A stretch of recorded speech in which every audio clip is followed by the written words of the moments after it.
good morning, afternoon, or evening, and welcome to the Bloody Disgusting Network. The following show is just horrifying. Beware.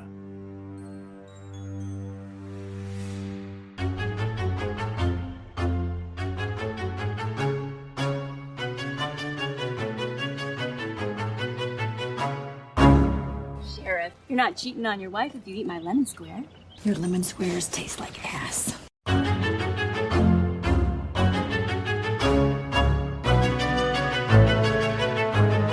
And welcome back to Horror Queers. We're talking nice booby traps. We're talking probate, not prostate, you idiot. And we're talking, oh my god, it's Deb! And I'm Joe. And I'm Trace. And we're talking, I'm not bad. I'm just drawn that way. Oh. We're talking Who Framed Roger Rabbit, sans question mark, everybody. And it's a bit of a unusual pick, right? For the horror queers in a film that, well, on the surface, isn't very horror-y or queery. Yes, indeed. I will say a lot of this film is just straight up film noir, kind of Hollywood pastiche. And then you get to this climax and it is full-blown nightmare fuel. Yes. I have not seen this movie since I want to say probably 1996 at the latest, when I was about 7 or 8 years old. And I feel like rewatching it again. So I watched it last night. I watched it tonight because I was like, I know people love it. And I even as a kid, I didn't really love this movie because it did freak me the fuck out. Not just because of the climax you just mentioned, but also, you know, my thing with animation. And if it's not just straight regular animation, which this is, but we're combining it with live action, something about my child brain was like, there's something wrong with this. I don't like it. I am uncomfortable watching it. So I was like, okay. I was like reliving a lot of these like emotions as I watched it last night, but I did come around to it. So you'll be very happy to know that. Oh, good. Okay. So, but I realize, you know, I don't know if we've talked about film noir that much on this podcast, but I'm pretty sure we've gotten to the point where we know that it is not my favorite subgenre of film. I think this movie's the reason why. Oh my god. Oh, that makes me a little sad, but it also kind of makes sense. Not because the movie's bad, but because, again, as a kid, I was like, I don't like this. And a lot of my ideas of what noir is, as I was rewatching this, I was like, oh, that's what I think about. Like, when I think of noir, I think about these particular scenes. And because I didn't like this movie as a kid, I think it just made me discount an entire genre of film to my like teens and 20s and 30s. So what I'm hearing then is that now we can press forward into more noir-centric horror because you've gotten over it and you realize that you were just a dumb child. Half and half. I still don't like it, but that's okay. But at least we found the root of the problem, which is Robert Zemeckis' Who Framed Roger Rabbit. Good to know. We'll just blame Robert Zemeckis for all of our problems. It's why we don't want to get in bathtubs with Michelle Pfeiffer. It's why we don't want to go to seaside hotels where there's a coven of witches. And it's why you don't like film noir. There you go. God, we really have done a lot of Zemeckis on this show, haven't we? I mean, considering that a lot of people would say, oh, he mostly does thrillers or like animated / like family friendly fare. Yeah, it's surprising that we've covered, folks, in case you didn't get the references, it's What Lies Beneath, which was on the main feeds, and then the Witches remake, which we covered on Patreon. Yep. But okay, so we've talked about my child feelings towards this movie, Joe. Was this a staple of your childhood when you were growing up? So it really was. It came out when I was an age that I was probably a little too young to really understand or appreciate this. Like, even rewatching it for this episode, I realized, oh, there was a lot of adult sexual innuendo that completely passed over me. Like, the prostate probate thing didn't make any sense to me at all. But with that said, I mean, I was like 6 when this came out. I don't remember seeing it in theaters because I remember I saw Batman the year later, and that was like one of the first films I saw in the theaters. So I must have seen this on video, but I remember watching it a shit ton. But yeah, all of the Judge Doom stuff really freaked me out. I was always more intrigued by the way that the animation worked with the humans, like where you were turned off. My child brain was going, wait, how does that even work? Well, I mean, but that's the thing, right? So watching this movie, I was like, hey, not only did I not understand the innuendos when I was a kid, I didn't understand 80% of this plot. Oh, you mean Chinatown for children? Yes. Well, I mean, all this stuff, I was like, wow, like I'm surprised that kids gravitated to this, but it really is that toon aspect of it, right? And so for me, I was probably like, oh, look, Daffy Duck. Oh, look, Donald Duck and Bugs Bunny and blah, blah, blah, blah, blah. But I kind of liken it to, okay, don't get mad at me, but to Star Wars Episode 1, where it's like, oh, it's this big thing, but like the whole fucking problem is, oh, it's just a trade disagreement. I was like, which again, in an ostensible kids film, and you're like, well, this is not really a kids movie. That's kind of how I felt about this, where I was like, I'm just surprised that kids liked this, but I'm wondering if they just liked the toon aspect and were truly understanding the blackmail and espionage plot, or if they did and I was just a dumb child. No, I think it was definitely more of the former. I'm willing to bet that that's part of the reason why Disney ended up doing it this way, is because they realized, okay, well, we're seeing the IP potential in the future. Like, this was before we were really aiming to sell toys with absolutely fucking everything. But they clearly understood the benefit of having these legacy IP characters in this film doing things that make it seem like, oh yeah, they live outside of the movies.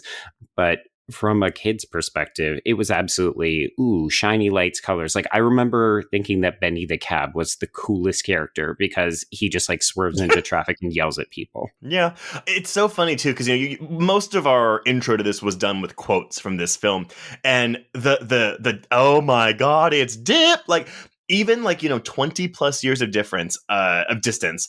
I remember Jessica Rabbit's face when she says that, and for some reason as a kid, it scared the shit out of me before we even get the big doom reveal. Oh, I can tell you why. It's because it's the only time in the film that she actually resembles a toon. The rest of the time, she just looks like an animated woman, but that's the time where her face goes cartoony, like, everybody else. Yeah, which it's actually kind of funny because the Little Mermaid would come out the year after this, and her scream looks so much like when Ursula's in human form and all the sea creatures are attacking the boat. There's a part where she, I think, gets like sprayed with water from a seal, and she has the exact same face that Jessica Rabbit has in that scene. I wonder if they just repurposed the cells.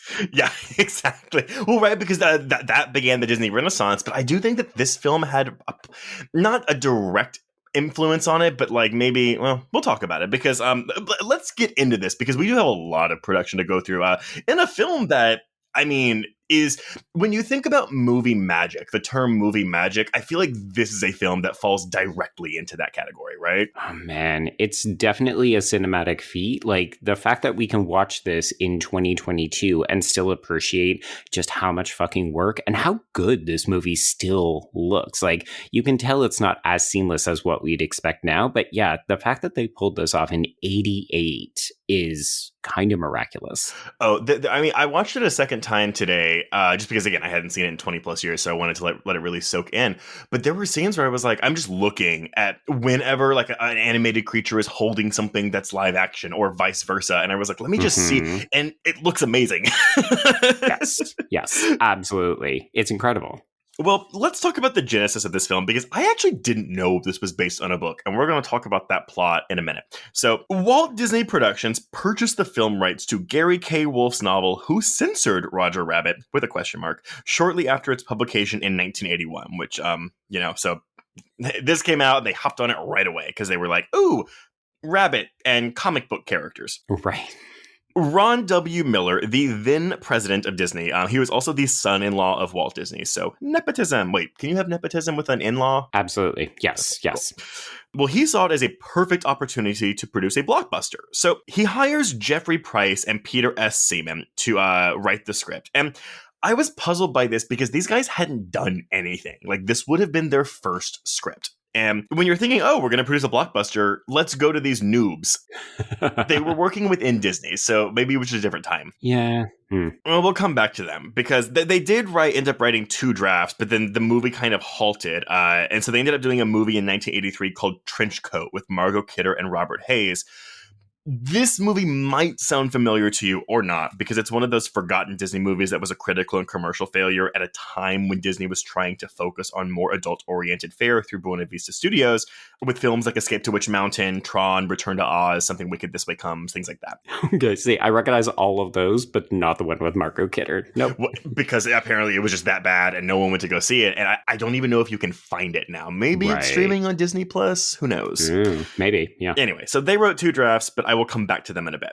Robert Zemeckis offered his services as a director, so they didn't even approach him. He was just heard they were doing this and was like, I'll do it in 1982. Disney said no, because his 2 previous films, which are I Want to Hold Your Hand and Used Cars, have been box office bombs. So we're going to leave Zemeckis for a bit, but we'll come back to him. I love these production histories. It's so fun. So between 1981 and 1983, Disney developed test footage of a sort of a proof of concept for this film with Daryl Van Sitters. And Daryl Van Sitters was a Disney employee who basically his biggest claim to fame was being an animator on The Fox and the Hound. But they were going to use him as the animation director for what would eventually become Who Framed Roger Rabbit. In this proof of concept, though, they had Paul Rubens voicing Roger Rabbit, Peter Renaday, who is most known as being the voice of Splinter in the Teenage Mutant Ninja Turtles cartoon. Okay. He was Valiant. And then Russie Taylor, who is primarily known as the voice of Minnie Mouse, among other things, as Jessica Rabbit. By the way, very different voice, right? Yeah, I looked it up and I didn't see a clip that actually had Jessica Rabbit in it, but even hearing Paul Rubens' take on Roger, it's similar but different. And because we know what the final result was, you're just like, no, it's not right. Mm-mm. Exactly. So I debated going into this, but I was like, fuck it, it's too good. So in 1984, fellow Disney family member Roy E. Disney, who is the son of Walt Disney's brother Roy O. Disney.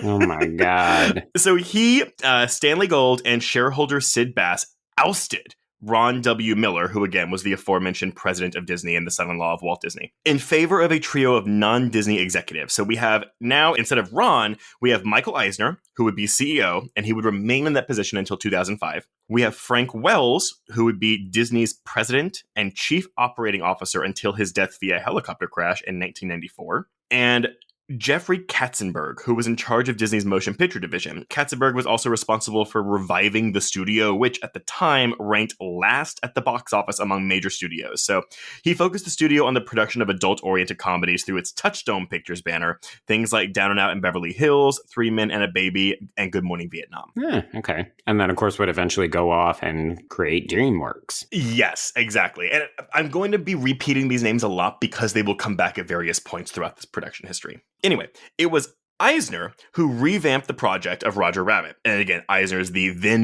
new CEO. Amblin Entertainment, which consisted of Steven Spielberg, Frank Marshall, and Kathleen Kennedy, of course, we know Kathleen Kennedy would go on to Star Wars fame, were approached to produce Who Framed Roger Rabbit alongside Disney, and the original budget was projected at $50 million, which Disney was like, no. That's too much. Very much. It would have been, well, it would have been the most expensive animated film ever made, but it actually still would end up being that. So, well, They finally greenlit it when the production budget decreased to $30 million. Jeffrey Katzenberg argued that the hybrid of live action and animation would, quote unquote, save Disney's animation department. And again, because this is the time when it's like the Black Cauldron's coming out, right? Yeah, the dark days for Disney. Mm-hmm. Spielberg's contract included an extensive amount of creative control and a large percentage of the box office profits, but Disney did keep all of the merchandising rights. So Steven Spielberg was just the get here. You know, he's done Jaws, he's done Indiana Jones, at least 2 of them. Actually, maybe 3 by this point. And of course, E.T. Spielberg convinced Warner Brothers, Fleischer Studios, King Features Syndicate, Felix the Cat Productions, Turner Entertainment, and Universal Pictures / Walter Lantz Productions to quote-unquote lend their characters to appear in the film with, in some cases, stipulations on how those characters were portrayed. So Disney's Donald Duck and Warner Brothers' Daffy Duck had to appear equally talented as the dueling pianists, and one couldn't be better than the other. Yeah, I think they also had to have the same amount of screen time, which is also why they end up appearing like WB and Disney. It's like, you never get 2 WB or 2 Disney. It's like they're always sort of equal and at odds. Yes, exactly. And that's why we'll see Mickey Mouse and Bugs Bunny in that one scene later. So apart from this agreement, and some of the original Looney Tunes voice artists being hired to reprise their roles, Warner Brothers and the various other companies were not involved in the production of Roger Rabbit. However, executives at Warner Brothers expressed displeasure at the animators using the Daffy design by Bob Clampett and demanded they use the design by Chuck Jones instead.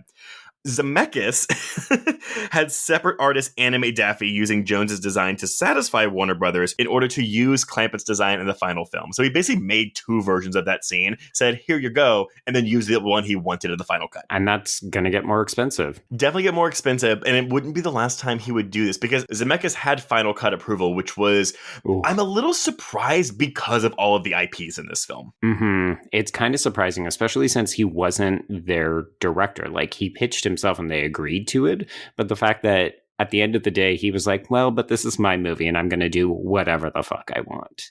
Shocking. Exactly. So despite all of these creatures, all of these characters we got, they could not get the rights to characters like Popeye, Tom and Jerry, Casper, and Little Lulu. So whatever. The rights are done. We got it. Let's go. So Terry Gilliam was offered the chance to direct, but he was like, that is too much work. I don't want to do it. He has since gone on to say I was being lazy and I really regret that. So they circled back around to Robert Zemeckis because by this point we are in 1985. So this is 4 years after the rights to this book were purchased. But it was only because of the success of Romancing the Stone in 1984. And he's probably just coming off of Back to the Future, which was 85. So after those two films, they were like, okay, yeah, you can direct our movie now. You make money, so you're valuable to us again. Exactly. It is a business, everyone.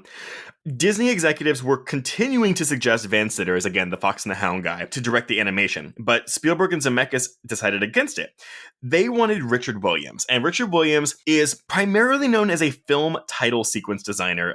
His best work, you might know, is basically doing the title sequences for the Pink Panther films with the Pink Panther cartoon. Mm-hmm, mm-hmm. So he was eventually hired to direct the animation, and Zemeckis wanted the film to imbue Disney's high quality of animation with Warner Brothers' characterization and the Tex Avery, like Looney Tunes-y humor. And I mean, I do think it accomplishes that, at least in the final product. Oh, 100%. Yeah. When I saw the breakdown, I thought, yeah, they nailed it. Oh, yeah, absolutely.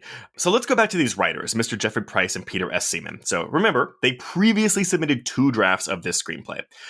They were brought aboard to continue writing the script once Spielberg and Zemeckis were hired. And I want to point out, so again, I said they'd only done one film before this, which was that I even forgot that. I already forgot the name, but the Barbie Computer one that was forgotten. Right. After this, which was their first big hit, they would go on to write the following films, and only these films, by the way.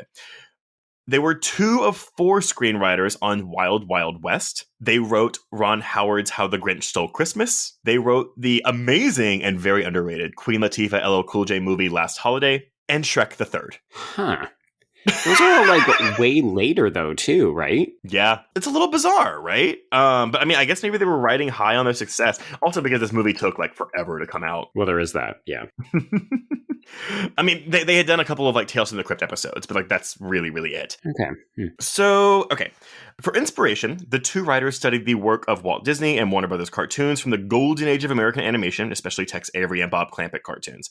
The Cloverleaf streetcar subplot was inspired by Chinatown, as you already said.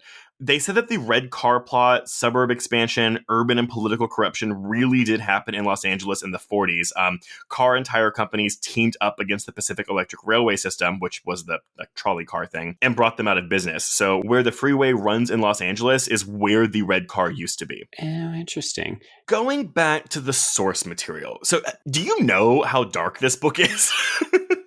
No, I actually didn't even realize it was based on a book until I saw your cheat sheet come in. Okay. Let me tell you, I condensed this plot as best as I could, but let me just read this because it's one of those things where I'm like, I feel like if this book has any lovers, like I wonder how many people fucking rallied against this movie because A, it's not only watering down the source material, but it's drastically changing the source material. So first of all, in the book, the Toons were actually comic strip characters rather than movie stars. But one aspect of the comic book characters is that they had the ability to create doppelgangers of themselves or stunt doubles, if you will, for scenes in the comics when they had to be hurt so that the stunt double would eventually disintegrate after a limited amount of time and letting the actual comic book character continue living. living. Ooh, okay, so that's a bit dark right off the top. Yes, because it plays a part in the film's ending. So, in the book, Eddie Valiant is a hard-boiled private eye, and Roger Rabbit is a second banana comic strip character.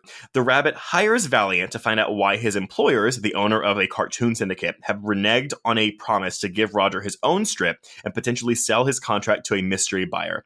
Soon after, Roger is mysteriously murdered in his own home. His speech balloon found at the crime scene indicates his murder was a way of censoring him, hence the title Who Censored Roger Rabbit. Valiant's search for the killer takes him to a variety of suspects, which includes Roger's ex-widow, Jessica Rabbit, and Roger's former co-star, Baby Herman. Valiant then meets a doppelganger, aka stunt double, of Roger's and promises to solve the mystery of his death. At the same time, Roger's former boss, Rocco DeGreasy, is also murdered, and witnesses point out Roger as the killer, as he was allegedly seen fleeing the scene of the crime. So immediately we're a bit off, but whatever. We're still framing Roger Rabbit here. Here's where it gets weird. Valiant comes in possession of a magic lamp with a genie in it, and this genie explains that over thousands of years it has become embittered, now only granting wishes as it with a catch. So, our typical Jinn, be careful what you wish for type character. Right, okay. This genie admits to being the one who shot Roger Rabbit, and he further explains that the words to command him happen to be part of a children's song that Roger habitually sings, and so Roger unknowingly wished for success in Jessica without actually realizing he had done so. When Roger accidentally activated the lantern a third time, the genie got pissed and killed him. Oh my God, okay.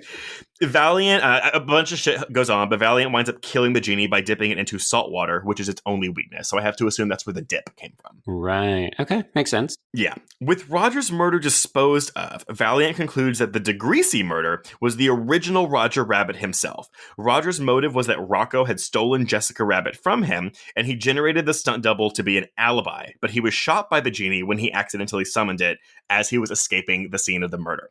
The doppelganger confirms the truth and confesses that Roger had planned it for days. Roger's stunt double praises Valiant for his morals, calling him a real stand-up guy, gives him a final heartfelt goodbye before disintegrating, ending the novel. Not exactly the feel-good ending that you're hoping for. No, but again, it's like the movie's great, and I haven't read the book, so I can't attest to the quality of the book. But I don't know, why would you read this and just make all these changes?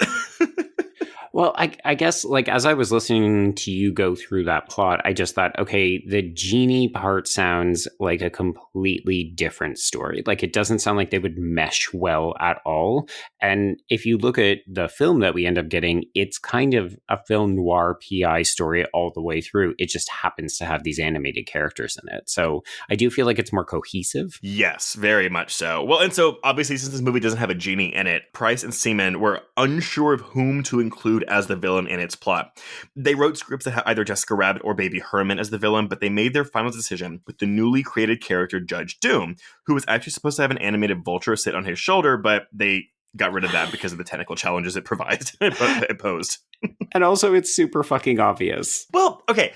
I feel like it's obvious already that Doom is the killer, but the twist is his identity as a toon. Ooh, I don't disagree with you, because when you think about it, it's hella obvious, but the movie also bends over backwards to try to make you think that it's Jessica, because she's constantly fleeing crime scenes. Valid point. Although, I guess you wouldn't know this as a kid, so I guess you would think it was Jessica, but it's that's your typical femme fatale role, right?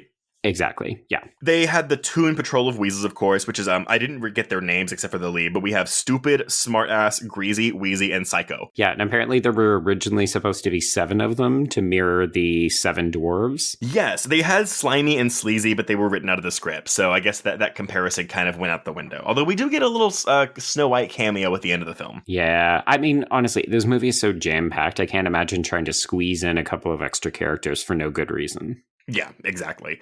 Further references included the Ink and Paint Club resembling the Harlem Cotton Club, while Zemeckis compared Judge Doom's invention of the dip to eliminate all the tunes to Hitler's final solution. Oh, Jesus. I know, which, when we get into our analysis of Doom, I think there's a lot to explore there with his mass genocide plan. So Doom was also, because ending this movie, I keep forgetting, we never really learn what Toon Doom is. And the cartoons even asked that, but at one point he was originally going to be the hunter who killed Bambi's mother. Okay, I can see it. Before finally agreeing on Who Framed Roger Rabbit as the film's title, working titles included Murder in Toontown, Toons, Dead Toons Don't Pay Bills, The Toontown Trial, Trouble in Toontown, and Eddie Goes to Toontown. All legitimate contenders except for just Toons. I can't imagine that bringing in enough of a crowd. When did Robin Williams' toys come out? Maybe they were like, that wasn't a good title, so we can't just do Toons. No, that's a couple of years later. That's in the 90s. Oh, God. There you go. So, going for Valiant, Harrison Ford was Spielberg's original choice, which makes sense given the Indiana Jones of it all, but his price was too high. So, I love that Spielberg can negotiate all these deals with all these rights holders for these cartoon characters, but he couldn't get his buddy Harrison Ford to lock down his price. Oh, gosh. I'm just trying to think. I mean, it's fun to speculate, what would the film have been like with a different person in it? But I just think Harrison Ford is so absolutely wrong for this. I think Bob Hoskins looks, his body type looks right for this role, right? Absolutely. Yeah, I'm trying to imagine Harrison Ford in that scene where Bob Hoskins, Dolores walks in on him and Jessica Rabbit, and he's half naked. And can you imagine Harrison Ford in that role? It wouldn't have played as comedy. It would have played as sexy, and Dolores would have been right to gotten angry. Yes, and I'm interested to hear your thoughts on that scene too, because it's I guess it's different from men, right? Because it's whatever, but it's Bob Hoskins is not your typical sexy body type of a male lead character. So I do find it very interesting. Although if you ever want to see him go full frontal, you should watch the 2005 movie Mrs. Henderson Presents with he and Judi Dench, because it's very funny. Okay. Chevy Chase was the second choice, but he didn't want to do it. Bill Murray was considered, but apparently he has a really weird way of getting offers, so he actually never got the offer and found out about it later when he was years later when he was reading an interview with Zemeckis in a magazine, and he apparently howled in the restaurant he was reading this paper in because he didn't know, and he was like, fuck, I would have taken that. And that's one I actually could have imagined. I think it would have been harder for him to kind of rein in and just play the straight man that Bob Hoskins is playing, but I do think that Bill Murray could have pulled this off. It would have changed the energy, but he would have been a good fit. Yeah.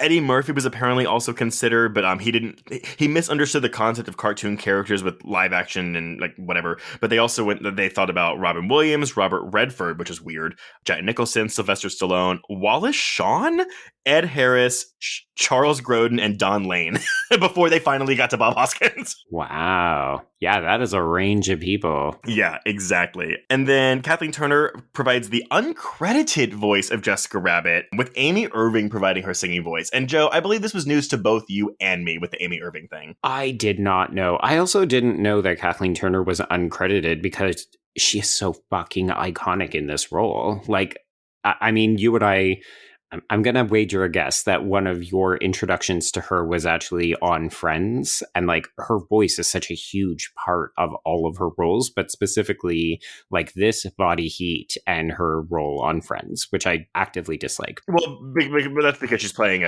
she's playing a transgender character on Friends. Yeah. No, is it a drag queen? Well, nevertheless, she's playing a man. It's not a transgender character. I'm sorry. It hasn't aged well. Given the constant jokes made about her. Yeah.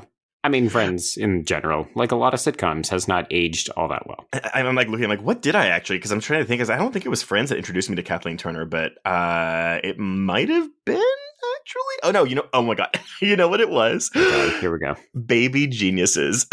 Oh fuck, Trace. A true horror film for the ages. But that's a Roger Rabbit reunion because Christopher Lloyd is her partner in crime in that movie. Right. Oh, wow. Your favorite movie, Baby Geniuses. Oof. And then finally for Doom, Tim Curry originally auditioned, but they thought he was too scary.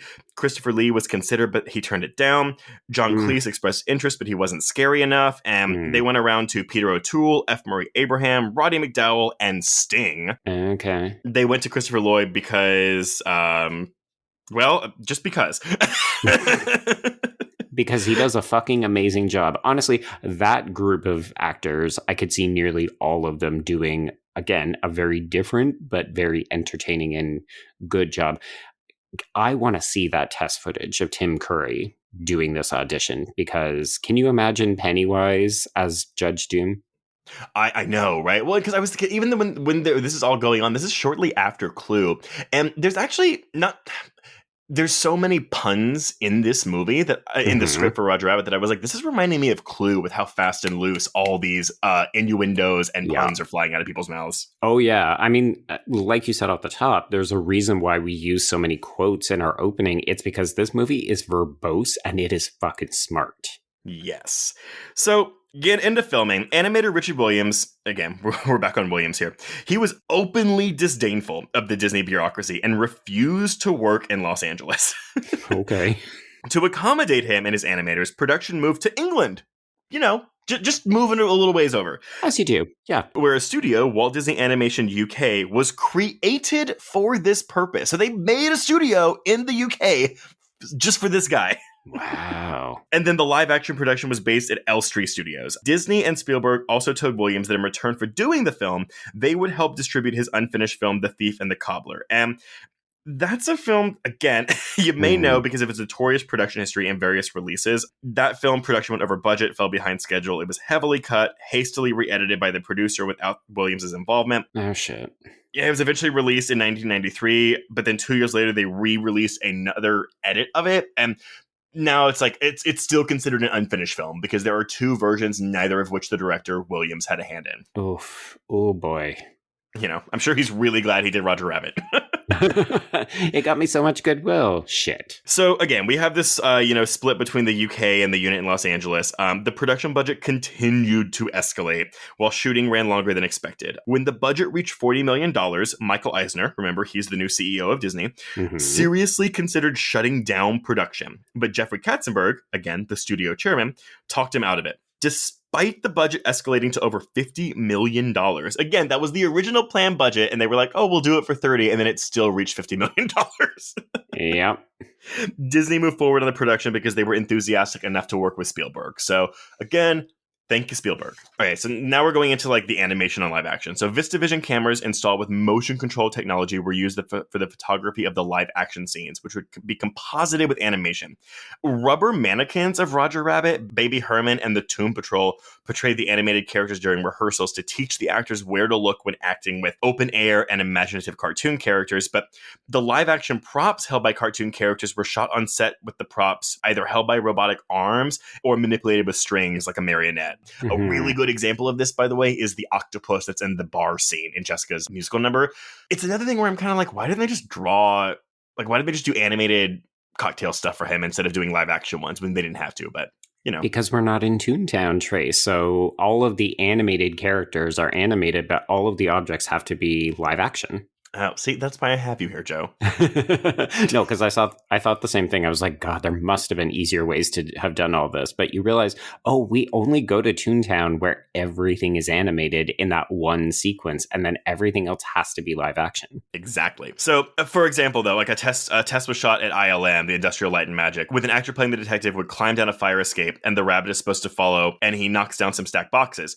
Naturally, there wouldn't actually be a rabbit during the test, so the camera would go down the fire escape, and the boxes would fall when a wire was pulled. But luckily, Charles Fleischer, the voice of Roger Rabbit, insisted on wearing a Roger Rabbit costume while on the set to get into character. He also voices Benny the Cab, but he did not dress up like a cab in those scenes. That's too bad. I did hear that, you know, he would be there doing the lines even if he wasn't, like, obviously on camera. And apparently the film got this reputation for being, like, cheap and low budget because they were like, well, look at the state of the rabbit. It's like a dude in a shitty costume. That's awesome. People are dumb. Filming begins on November 2nd, 1986 and lasted for 7.5 months at Elstree Studios, with an additional month in Los Angeles and at Industrial Light and Magic for the blue screen effects of Toontown. Now, for post-production... Here we go. We're still not done. I know. There's so much. This movie. So post-production lasts for 14 months, twice the amount of time it took to film the fucker. So because the film was made before computer animation and digital compositing were widely used, all the animation was done using cells, aka celluloid, a transparent sheet on which objects are drawn or painted for traditional hand-drawn animation. Yeah, we're still in the 2D time period. And then they use optical compositing for that, you know, where you just like have two different images and smack them on top of each other. Yeah. First, the animators and layout artists were given black and white printouts of the live action scenes, known as photostats, and they placed their animation paper on top of them. The artists then drew the animated characters in relationship to the live action footage. But here's the thing. Because they wanted the animated scenes to have a live action feel to them, the camera was dynamic. And you'll notice that immediately in the first scene where the camera is swinging all over this kitchen. Yeah. Due to Zemeckis' dynamic camera moves, the animators had to confront the challenge of ensuring the characters were not slipping and slipping all over the place. In order to ensure this didn't happen and that the characters looked real, Zemeckis and Spielberg met for about an hour and a half and came up with the idea that if the rabbit sits down in an old chair, dust comes up. He should always be touching something that's real. After rough animation was complete, it was run through the normal process of traditional animation until the cells were shot on the rostrum camera with no background. The animated footage was then sent to ILM for compositing, where technicians animated 3 lighting layers, which would be shadows, highlights, and tone mats, animating them separately to make the cartoon characters look three-dimensional and give the illusion of the characters being affected by the lighting on set.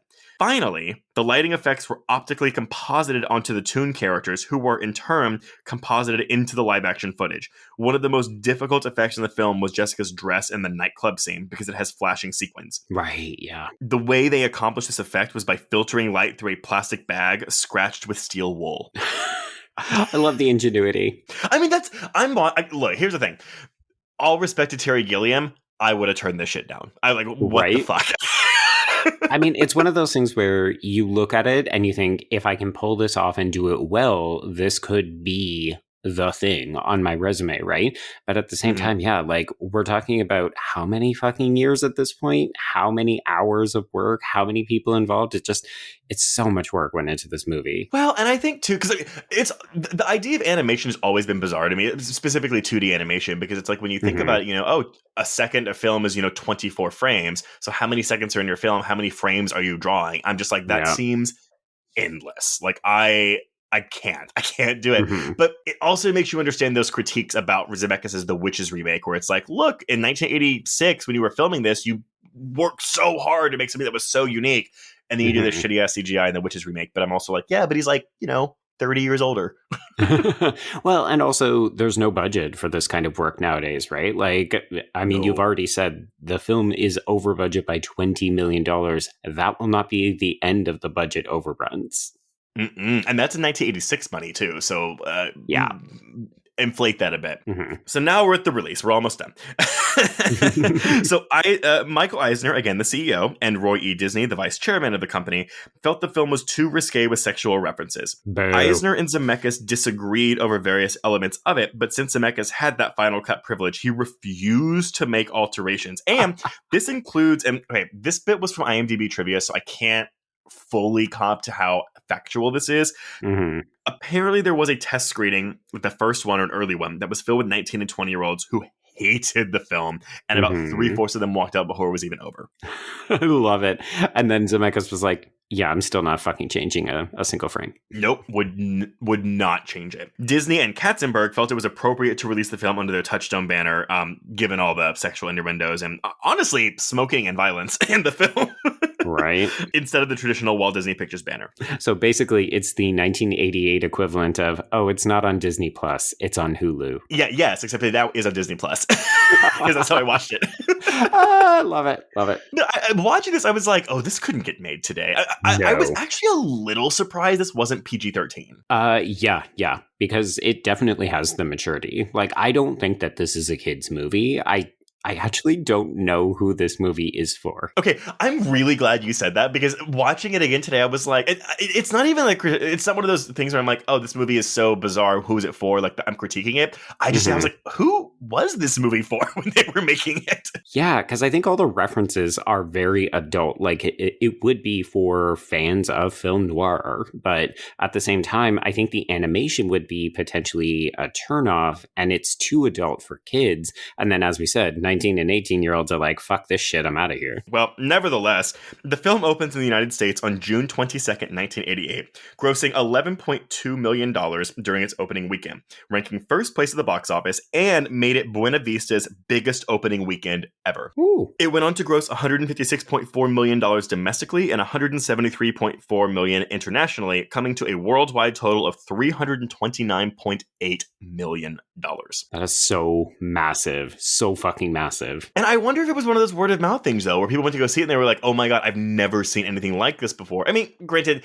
you've had Disney combine live action and animation before. I mean, you know, you can look at certain racist films like The Song of the South for examples of that. But nevertheless, this was just like on a level that was previously unseen. Well, I think the big difference, as you mentioned, is that moving camera. Like, the animation is so much more seamlessly integrated. It's not stilted like a lot of the other times.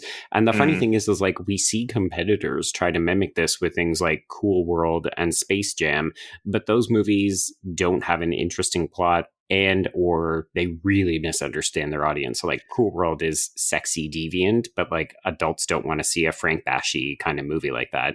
And then Space Jam is too kiddish and it has a really fucking bad plot. So I think Who Framed Roger Rabbit is actually the best version of this live action animated mix we've ever gotten. I have never heard of Cool World. Is that what you said? Yes, it's with Brad Pitt and Kim Basinger. Okay. It's terrible. I actually haven't seen Space Jam since I was a kid either, and I would be interested to rewatch it. I'm sure it's bad, but I used to love it as a kid, and that's all I remember. I think the animated parts are fun, and Michael Jordan is very stiff. That does not surprise me. An actor, he's an athlete. Exactly.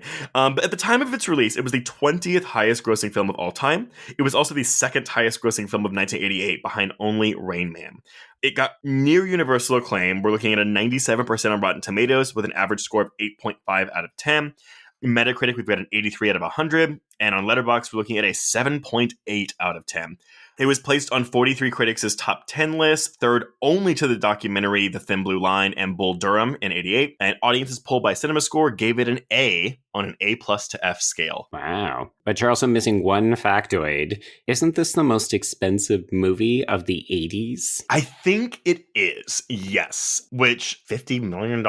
If not, it's definitely the most expensive animated film ever made up until that point. I thought it was 70. So, okay, I found that too. And I'm sometimes with older films, I think they combine the marketing and promotion budget with the production budget sometimes. Okay. Because, yeah, that's interesting. And that would actually make potential sense. Because, yeah, everywhere I saw was 70. And I was like, 70 doesn't seem that high for any movie in the fucking 80s. Like, I'm thinking of movies that came out in the 80s and they all seem like they would be more than 70 million. But then, yeah, you realize, okay, I mean, we are talking about, oh my God, let's not even talk about how this is 40 years ago and stuff, but whatever. 40 years ago? Wait. Well, not in 88, but like the 80s is 40 years ago.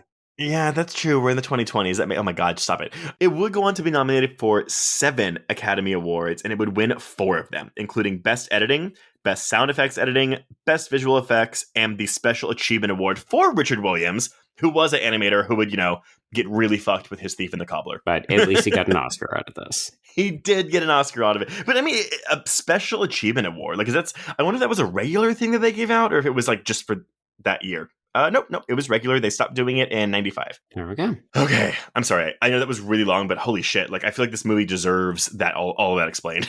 I mean, if nothing else, it's because for a lot of contemporary audiences, we would look at this and be like, well, what's the big fuss? I mean, you just have your computers do it. It's like, nope, you couldn't.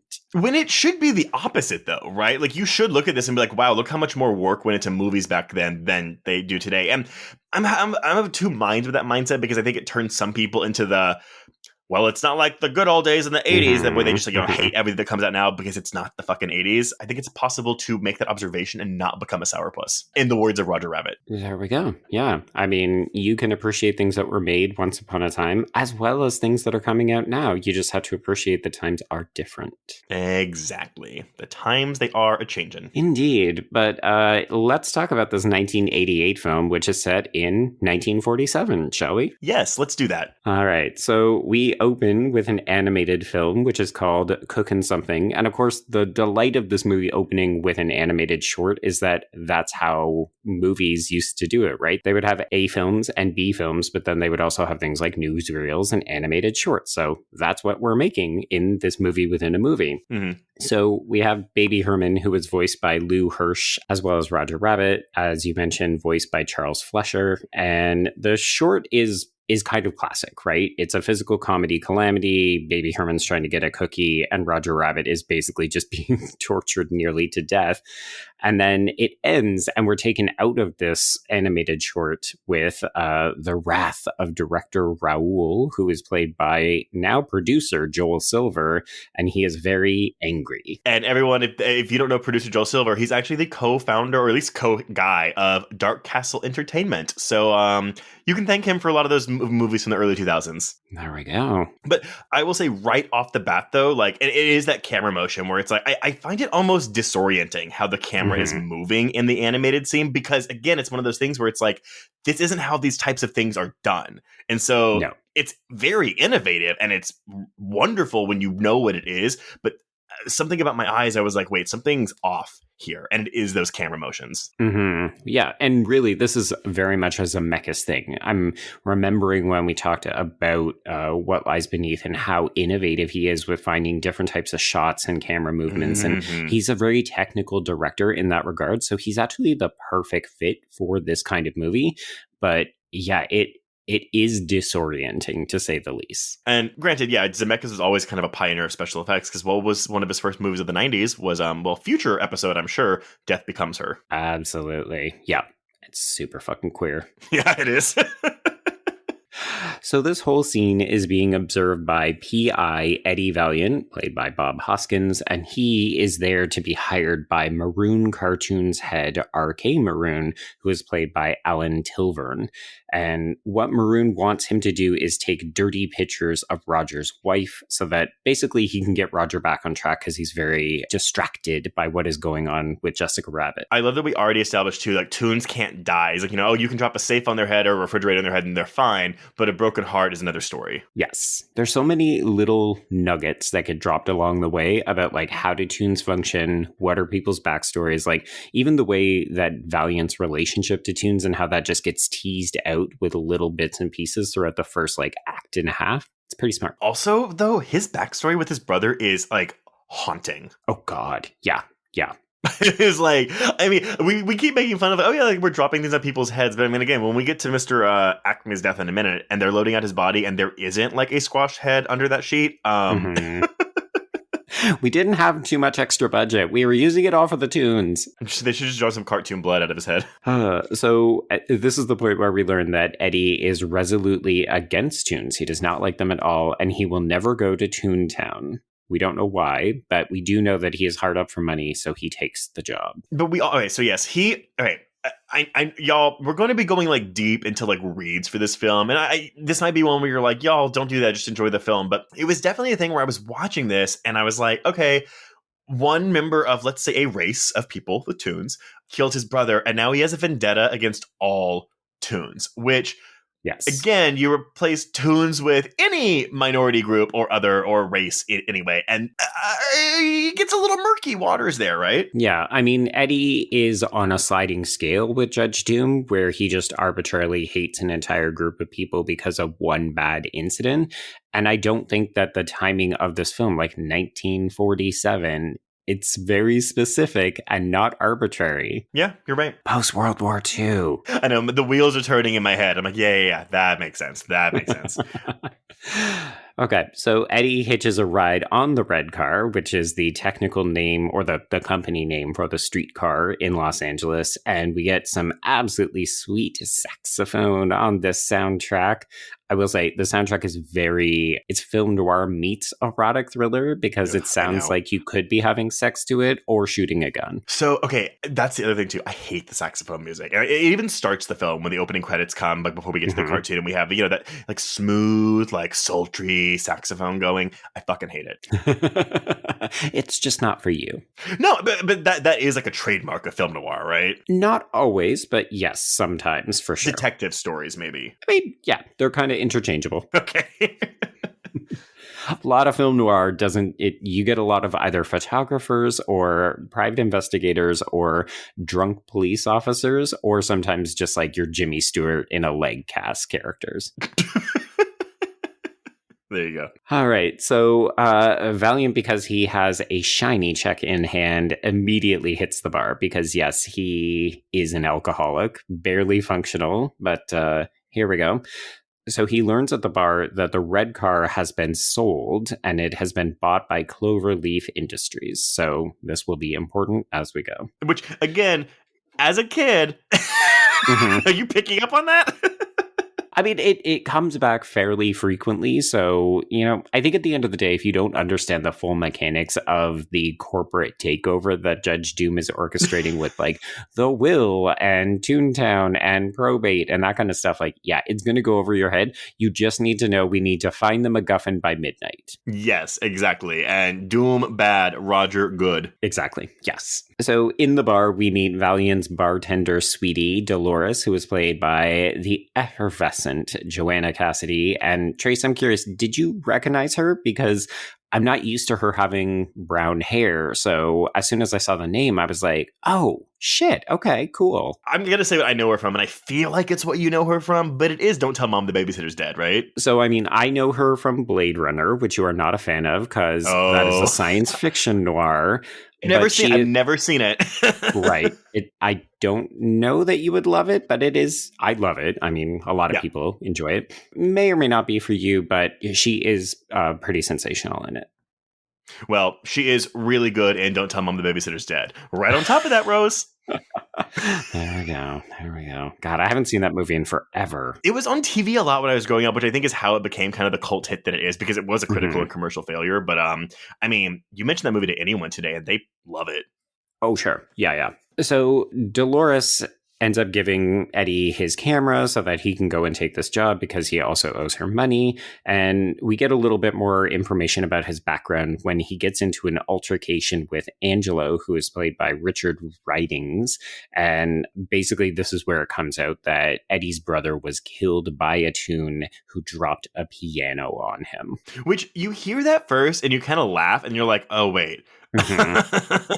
Well, because we saw the fridge dropped on Roger, so we think, like a toon getting involved with comedy, it's funny. And then you realize, oh, a piano dropped on a person in the real world, not funny. Yeah, of course, we can't show it because this is a PG-rated family film, but yes. Absolutely. That's how it made all that money. It is wild, though, for sure. So that night, Eddie goes to the segregated Ink and Paint Club, where he is accosted by Marvin Acme, who is played by Stubby K. And it's important that we know who Acme is, and this is such a smart and also fast way to introduce this character. Like, he's a jokester, and he's also a bit of a lech. I find him very charming, though. Like, I like this character a lot. Like, I would hang out with this guy. He's kind of like, he's like your old grandpa who's like a little handsy, but like, it's like of the time. So you're like, oh, he's just old. Yeah, like you make excuses for him because he doesn't know any better, but also you're just like, no, grandpa, ew. Exactly. So, wait, I guess that's the thing, right? We have handsy grandpas and racist grandmas. Like, that seems to be the trend with our generation. Basically, yes. So, yeah, this is where we also catch the dueling piano act between Daffy and Donald. It ends explosively. And there's a lot of kind of foreshadowing of, hey, where tunes go, violence follows in this movie. And then this Betty Boop cameo. So is it implying that Betty and Valiant had a fling beforehand?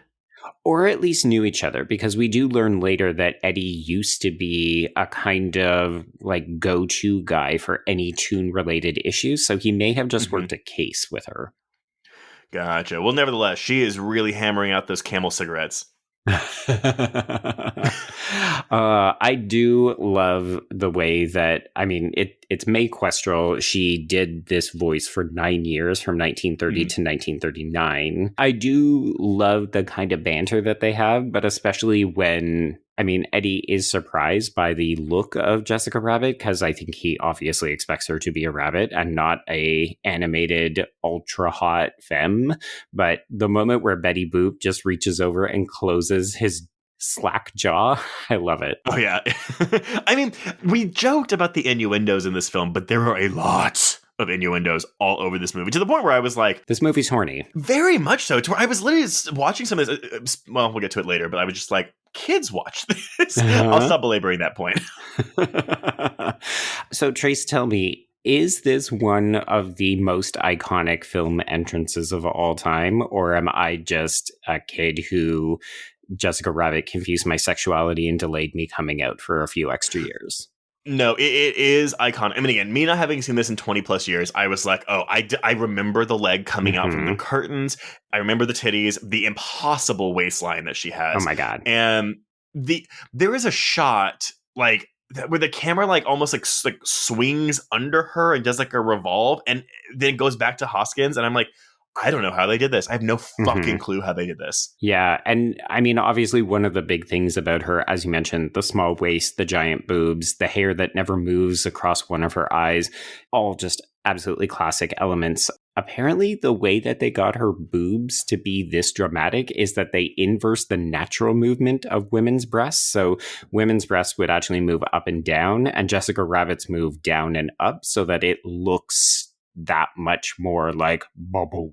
Oh, wow. That okay. Maybe it's just because I'm gay, but I've never thought about why or how women's boobs bounce the way they do.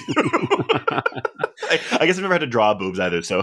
Which is impressive considering how much we talked about women's boobs on Piranha just, a couple of weeks ago. Well, those weren't bouncing. Those were all fake. Boobs still bounce. They just bounce differently. but they don't bounce like that when they got fucking like silicone things in them, right? Am I just like being totally ignorant? You know what? Listeners, write in and let us know. How do your fake boobs bounce?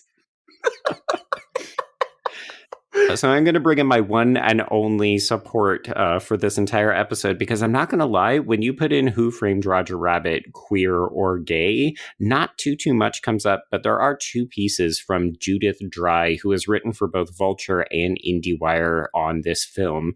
And Judith in particular writes about Jessica Rabbit as she is a highly stylized, hyper-feminized, carefully constructed exaggeration of the ideal woman.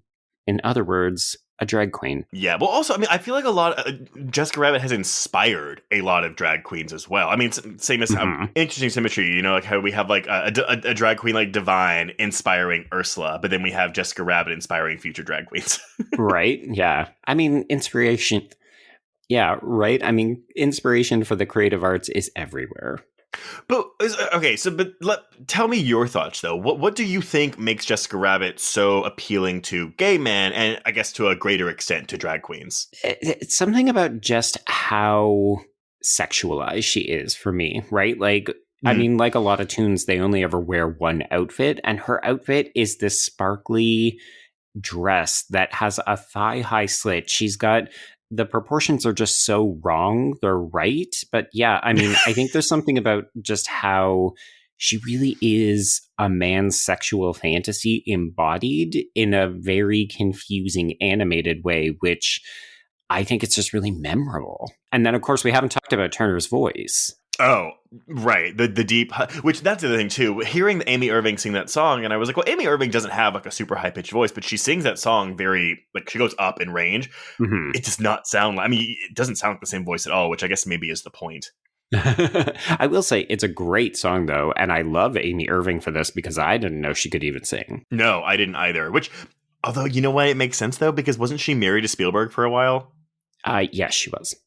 There you go. That's probably how she got it. No, sorry, she earned it, but she also knew Steven Spielberg because she was married to him. Sure, but yeah.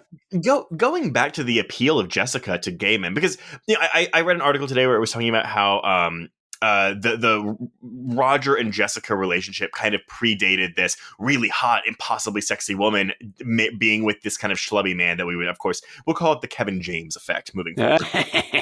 Which, though, in turn led to, like, like incels being like, oh, like, that's the kind of woman I deserve. And like, like I should have that. And like, disrespecting women.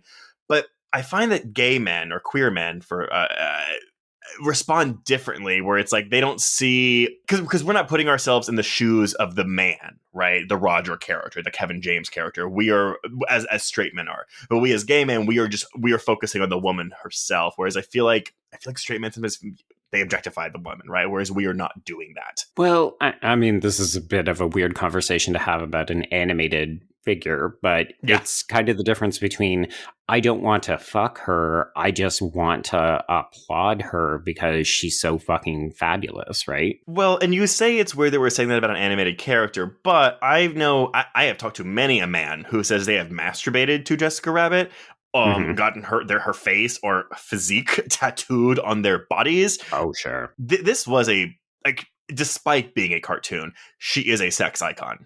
Oh, 100%. Yeah. And it's funny because when Bob Hoskins was doing this, he didn't know what Jessica Rabbit would look like. So he was apparently told by Zemeckis, just imagine your most ideal fantasy woman. And he said when he saw the finished result, it was sexier than even he could have imagined. Do you think that, I mean, is having a character that is this sex symbol that it has, again, unreasonable body proportions, do you think that's harmful to the female image? Or I just imagine, like, if something like this is done today, because we have that line where she's like, I'm not bad, I'm just drawn that way. But if you can, I feel like another version of this would tackle her animator and be like, well, what man did this? Yeah, I mean, I think of the number of animated films or even like comics that I've read where we've definitely tried to do a better job of giving women either realistic proportions or even showcasing different types of proportions. Like, it's a bit ironic that we're talking about Jessica Rabbit because Betty Boop is right there and she's another idealized version. It's just that she's in black and white, so she's less desirable at this time. But the reality is that women, especially when it comes to animation, have often been drawn this way. Tiny waist, big boobs, ass first, perfect hair. And so in some ways, this is reflective of the culture, but do I think it's harmful? I mean, she's meant to be a sex symbol and she's meant to be impossibly beautiful. Like, the joke of the film is, what is she doing with Roger Rabbit? So I think in regards to what the film is using her for, she works. But in terms of, like, if a girl looks at this and says, oh, everybody wants Jessica Rabbit, how do I get that body? Then it's like, oh shit, we're into a Scarlett from Drag Race situation. Oh my God. Oh, that's a really, yes. I think Violet Chachki too. Violet Chachki would always have those impossible waistlines, but yes. Yeah. But at the same time, Jessica Rabbit herself, I mean, we don't really get to know this part of her until later when we know that she's not the bad guy, but it's like she knows she's sexy, but she's not, and she knows how to use her sexuality to get what she wants from men. But she's also so, maybe innocent is the wrong word, but her interactions with Roger are so genuine. Like, yes. I don't know. I just love her as a character, and I actually want more of her because I forgot how little screen time she actually has in this film. Yeah, she's also the smartest character in this movie because she is on to doom, and she is the person who has the will. The only thing with the plot hole that I can think of, maybe it's not even a plot hole, but like maybe a contrivance, is that she didn't tell Roger about the blackmail scheme that Maroon was putting on her. Because I don't know why she wouldn't have told him that, unless she just was like, well, you don't want me playing patty cake with someone else, which, by the way, the sex noises coming out of that patty cake room. Patty cake, ooh, patty cake. Oh. Well, we learn later, I mean, the reason that Roger gets so mad when he eventually sees these blackmail photos, and that's what they are, really. Like, they're not cheating photos. These are blackmail photos to try to get Roger out of the way, because we later learn that R.K. Maroon is kind of in on this. But we very much get the impression that patty cake is a form of foreplay that Roger and Jessica do at home. Like, it is part of their sex life. Yes. I mean, I think that just is their sex life. It's probably better if we don't think of the mechanics of a human woman and a rabbit having sex. But the film is asking us to. I mean, this is why we have furry fetishes and other kinds of kinks. Like, this movie has definitely contributed to some quote unquote deviant behaviors. Yeah, I do love, I mean, again, this is later in the film, but when Valiant's asking, like, what do you see in him? And it's just a simple, he makes me laugh. Like, I love, it's so simple and it's so perfect. Well, and that's where the childishness of this movie comes in. And I don't mean that in a bad way, but like this movie, it has a lot of heart, right? And I can understand why people would find the Roger character a little bit overwhelming. He is a lot, but also he's kind of the boy with the heart of gold, right? Where all he wants to do is entertain people and make them laugh because he knows that laughter brings people together. Yep, and that is the central message of this film. It even cools Valiant's cold, cold heart by the end. Either that or a big kiss. I did love that. Okay, so they show these photos to Roger. He freaks out. He runs away. And then this leads Valiant to go back to his office. This is where we get a little bit more information on his backstory. I love the elegant simplicity of how Zemeckis shoots this. So we see him looking at old photos of Dolores as well as his brother Teddy, who is played in these photos by Eugene Gutierrez. But then we just transition to like looking at all of the different photos and memorabilia on the desk to get the sense of, oh, okay, Teddy was his brother, but also his business partner. They were famous for helping Toons. And then we just wake up as Lieutenant Santino, who is played by Richard Le Parmentier. He wakes up Eddie in the morning and you're just like, wow, what a beautiful transition that was. I mean, he's definitely got some shit to work through because, yeah, he still has his brother's desk out with all of his brother's belongings on it collecting dust. Mm-hmm. Oh, I love that moment where he yells at Roger not to sit in the chair and you can see the dust come off of it. Yes, it's the animation at work, but also it's, oh, no one has sat in that chair since Teddy died. And you are right, then, because when he's looking through the photos, because we don't see the photo of his brother first. You know, we see Dolores, we cut back to Hoskins' face, and you see his eyes waver as soon as he flips to the next photo, and then we see it's his brother. And honestly, it's an aspect of the film that I really forgot about completely. I don't remember the brother murder thing. It's very sad. Like, it's a very, very sad moment in the film when he sees that picture. And I love this use too as a visual device because it links Eddie with Roger because they both looked at incriminating photos or photos that make them emotional because we saw Roger flipping through the patty cake photos, kind of making it like a stop motion film. And then we see Eddie doing the same thing with his photos from the vacation with his brother and Dolores. I'm glad you brought up the patty cake. I know we already talked about patty cake photos, but yeah, it's like a flip book. I love that. I love it. It's actually the film being meta and showing you how animation works. Exactly. Also that. Yeah. So Santino takes Eddie to the crime scene because there is a murder. We have a body. It is Acme. He has been killed. A safe has been dropped on his head. And yes, we're immediately supposed to make that association with Teddy. And I love that they have like the body outline and you just have like the head portion under this fucking safe. There are some really good comedy moments in this movie. Much more so than I remember there being. Again, because so many of these jokes I was not getting as a 7-year-old.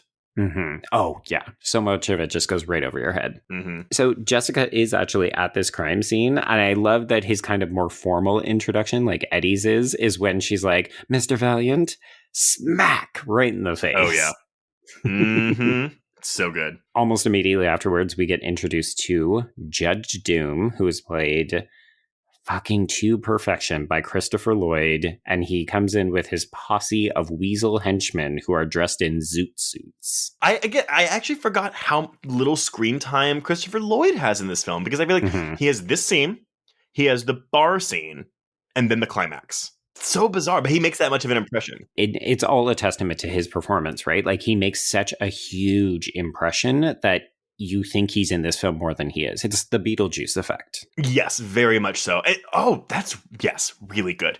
So I know at the end of the film we reveal, it's a Toon wearing a mask. Because there was something uncanny about his appearance, where I was like, I thought he was wearing prosthetics to like square out his jaw or something, but I wasn't sure. I thought that it was a heavier makeup job. Like, it looks like he's trying to conceal the fact that it's an artificial face. But yeah, like when you take a look at him, he looks more ashen. He just has that slightly uncanniness to it. And then, of course, Christopher Lloyd's affectation is just out of this world. Well, and it's so interesting, right? Because he doesn't sound, I mean, he sounds like Christopher Lloyd. It's like Doc Brown, but he's so menacing in every scene he's in. It is creepy. Find them, judge them, and execute them. Yeah, that's the other thing too. We're like, really, why do we even judge? Oh, I guess we judge if we're going to kill them or not, because there doesn't seem to be a Toon jail. Well, and there's certainly nobody getting off scot-free. Like, clearly, if you fall into this guy's crosshairs, you are going into the dip, because that is how we handle things down in Toontown, which is such a Chinatown reference. It's like, that's what goes on here. It's Chinatown, except in this case, it's Toontown. I'm glad you have all this, because I've never seen Chinatown. I was going to say, you have not seen Chinatown, but that's okay. No. This movie is very, very similar to Chinatown. Got it. Okay. The difference is that a lot of the LA noirs are about either land, water, or freeways, or the intersection of all three. Yeah. This is also too, because I mean, this is at the Acme factory, but like we'll get the Chekhov's portable hole, Chekhov's punching hammer thing, and I feel like this. No, that's it. I think, but yeah, I love that those come back. Yes, there's actually one more. It's that because we use, whatever you want to say, I think I call it the projectile mallet. But because of that, we actually spill the little pebbles on the ground, which will eventually trigger Judge Doom to fall. Yes. Smart screenwriting, everyone. Yep. I mean, we joke about Chekhov things, but it's like, it's just a basic foundation of like smart screenwriting. For sure. I mean, everything needs to have a purpose. If you're going to show one thing, make sure it comes back later. Otherwise, literally, what's the point? Right. So speaking of then, do you want to talk about this first scene with the dip and the shoe? Oh, yes. Okay. I know that Terry and Mary Beth have covered this on Scarred for Life. I don't know who their guest was, but this seems to be a major point of horror for a lot of children of the 90s or the 80s and the 90s. Just absolutely soul destroying, because this shoe is super cute, right? Like you can see it. It's literally rubbing, kind of like leaning up against Judge Doom. It's so sweet. And he picks it up like it is a diseased rat. We see him open this thing and we get the breakdown of all the gross chemicals that are in this. It looks like it could be the ooze from Teenage Mutant Ninja Turtles. And then watching that shoe writhe and give this like, why are you doing this to me looks, it is tantamount to the never-ending story in that fucking horse. No, but I think that's the thing, right? So you're comparing it to animals. You just compare it to a rat and a horse and whatever. But that is the thing, because it is whimpering in a way that is very dog-like to me, or at least like a baby animal of sorts. And I think that's also why it hits people harder. Like if this was, this bad going to sound, if this was a baby tune, if they were putting Baby Herman in there, people probably wouldn't be as upset. I mean, I don't entirely disagree. I do think that people would still have a very adversarial reaction, but it's just something about the fact that animated characters, we automatically have this kind of like childhood enthusiasm for them. Like they look innocent, they need to be protected, they've got the big eyes. So to see this thing just get melted in a vat of industrial grossness is, yeah. I think, because, I mean, look, we can talk about the, why people are triggered by animal deaths in movies more so than human deaths till the cows come home. But I think at the end of the day, for me, it's always that this thing, the shoe, can't say anything. It cannot vocalize its pain or its fear outside of just the whimpers that it has. And that makes it so much more upsetting to me, at least. And Doom is just so hardened. He does not care. He actually seems to take delight in doing it slowly. And then he just holds up the glove and you can see that there's dip on it. And, obviously we'll later discover why he had to wear a glove to protect himself. But if you look closely, I'm convinced that you can see blood or residue from this shoe on the glove. No, you can't, because the shoe is red, so it's like, because it basically just dissolves the tunes. And I have a very specific, like, visual image buried in the back of my brain of that glove, and also the sound that it makes whenever he like clenches his fist. It's like that tightening rubber. Yes, it is horrifying. It is very horrifying, and also fantastic. Like, what a great way to introduce your antagonist, who will also eventually be revealed to be the villain, but just Judge Doom makes an immediate impression. You do not want to cross this guy. Yes, and it is these moments of why, part of the reason why we're covering on this show is just because, yeah, I mean, y'all, this has traumatized some people. Yeah. Just a bit. Oh boy, I can't wait to tell you about the reactions I had as a child when we get to this ending. Oh God. Well, spoiler alert, I had a lot of nightmares, we'll say that. I believe it. Funny enough, Beetlejuice is the one that gave me nightmares. Oh, I can believe that too. Yeah. The 80s were rough, man.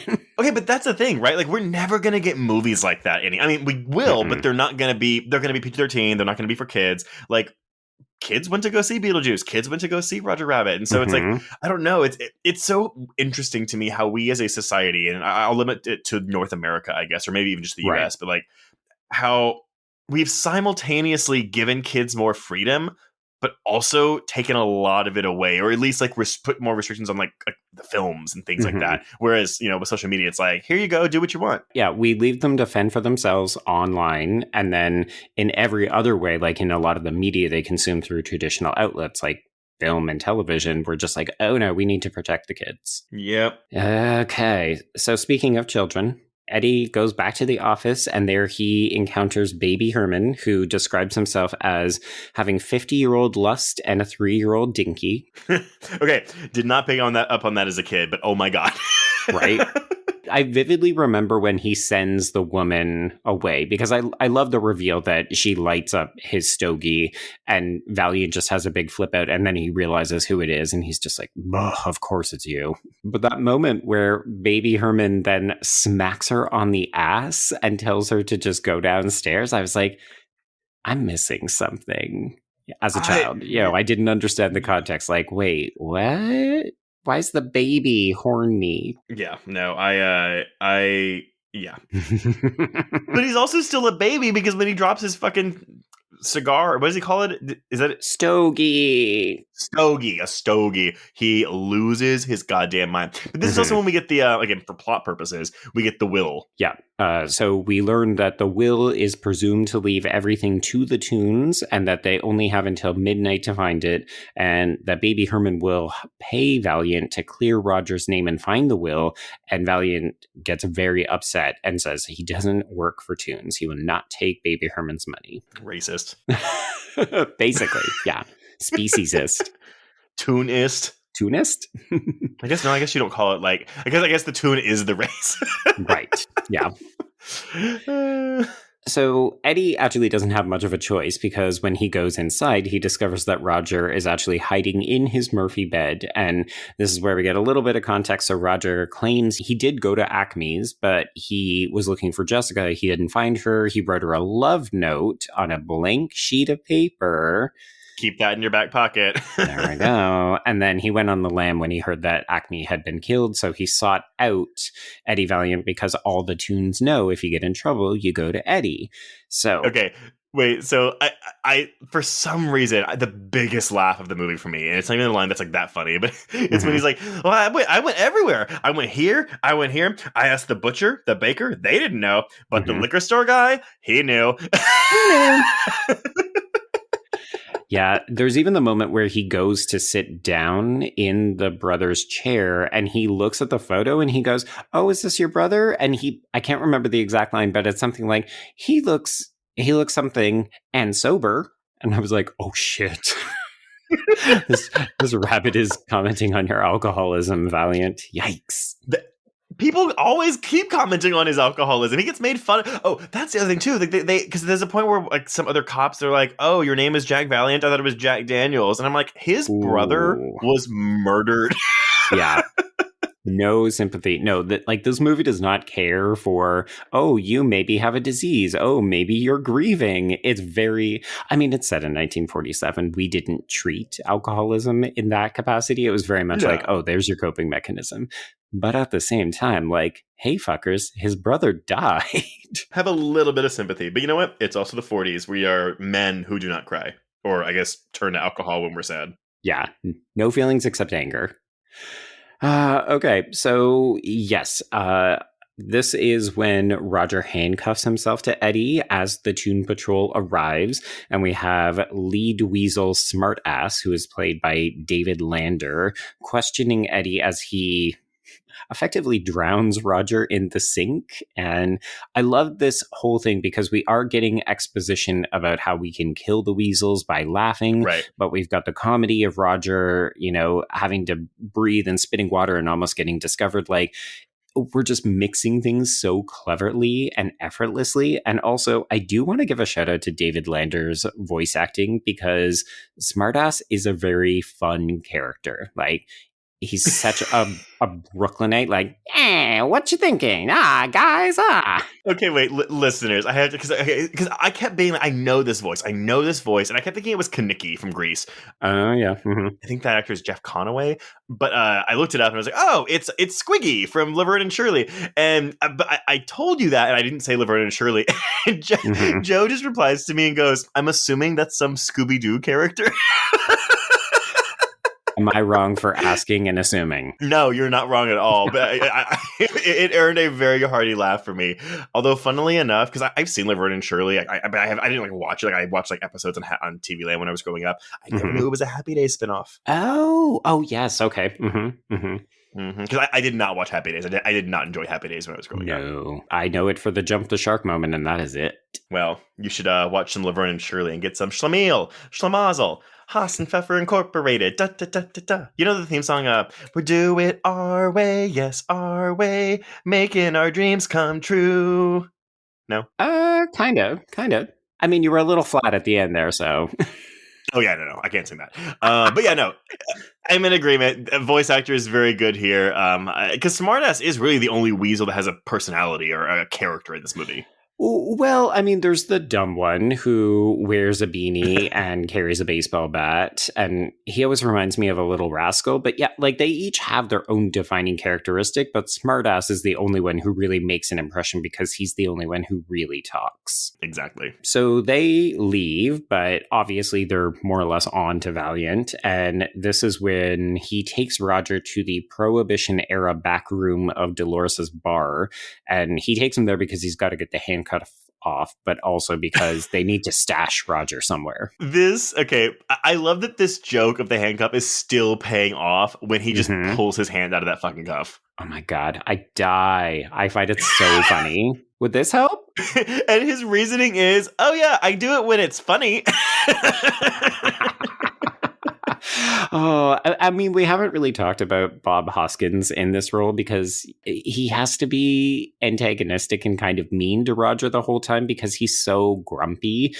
But the way that they play off of each other is so well, and in particular this scene, right? Because they still don't like each other all that much. Like, he just really wants to get Roger out of his life still.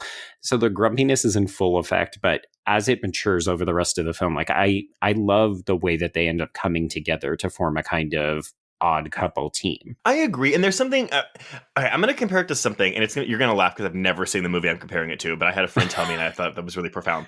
Okay. A Muppet Christmas Carol. Oh. So, they have Michael Caine in there, and apparently when asked to do that movie, Michael Caine told them, I'm not going to do this silly. I'm going to do this as if I was in A Christmas Carol on Broadway, like doing serious, or the West End, doing like serious theater.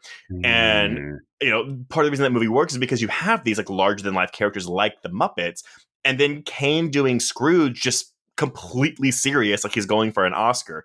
Yeah. And it's kind of similar, not exactly, but like what Hoskins does here. Hoskins is playing the straight man to all these larger than life characters. Yes. But it works here. Like, he doesn't come across as, oh, he's just boring against all these funny things. Like, it's a really, really good foil that works in this film. Absolutely. And he is the lead. It's him and Roger on the lam for most of this film, and they have such a great chemistry with each other, but also they are their own separate characters. Like, he makes Eddie Valiant a fully realized character. So I'm not watching him saying, oh, well, I'm really bored. I wish we could get back to the more slapsticky kind of comments.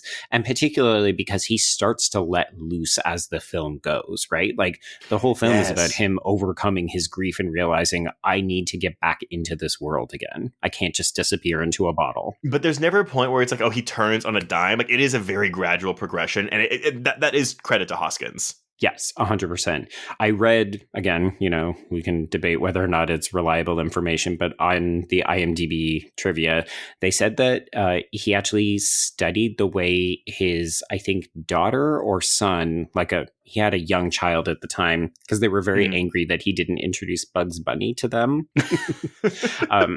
But apparently he studied the way that they interacted with their imaginary friends to get a sense of how you would actually talk and interact with characters you can't actually see. Yeah, that makes I did read that anecdote, and that's actually a really fascinating and inspired method of study. Yeah. Okay, so the handcuff is off and we're okay. This is when Valiant, so he leaves Roger there and he goes back to his office. Jessica is waiting for him, and she reveals that yes, these patty cake pictures were faked. They were at RK Maroon's behest. So she was basically told Roger won't work in this town again unless you get these pictures done. So that's why she did it. Yeah. And then, of course, Dolores walks in at the exact wrong moment as Valiant happens to be changing. And so it looks like he's just fucked Jessica. And one of my favorite sight gags in this is when Valiant tries to stand up too fast and he just whacks Jessica's boobs. And you get a boob sound effect like a boing. Yes. I was about to please mention the sound effect, the boom.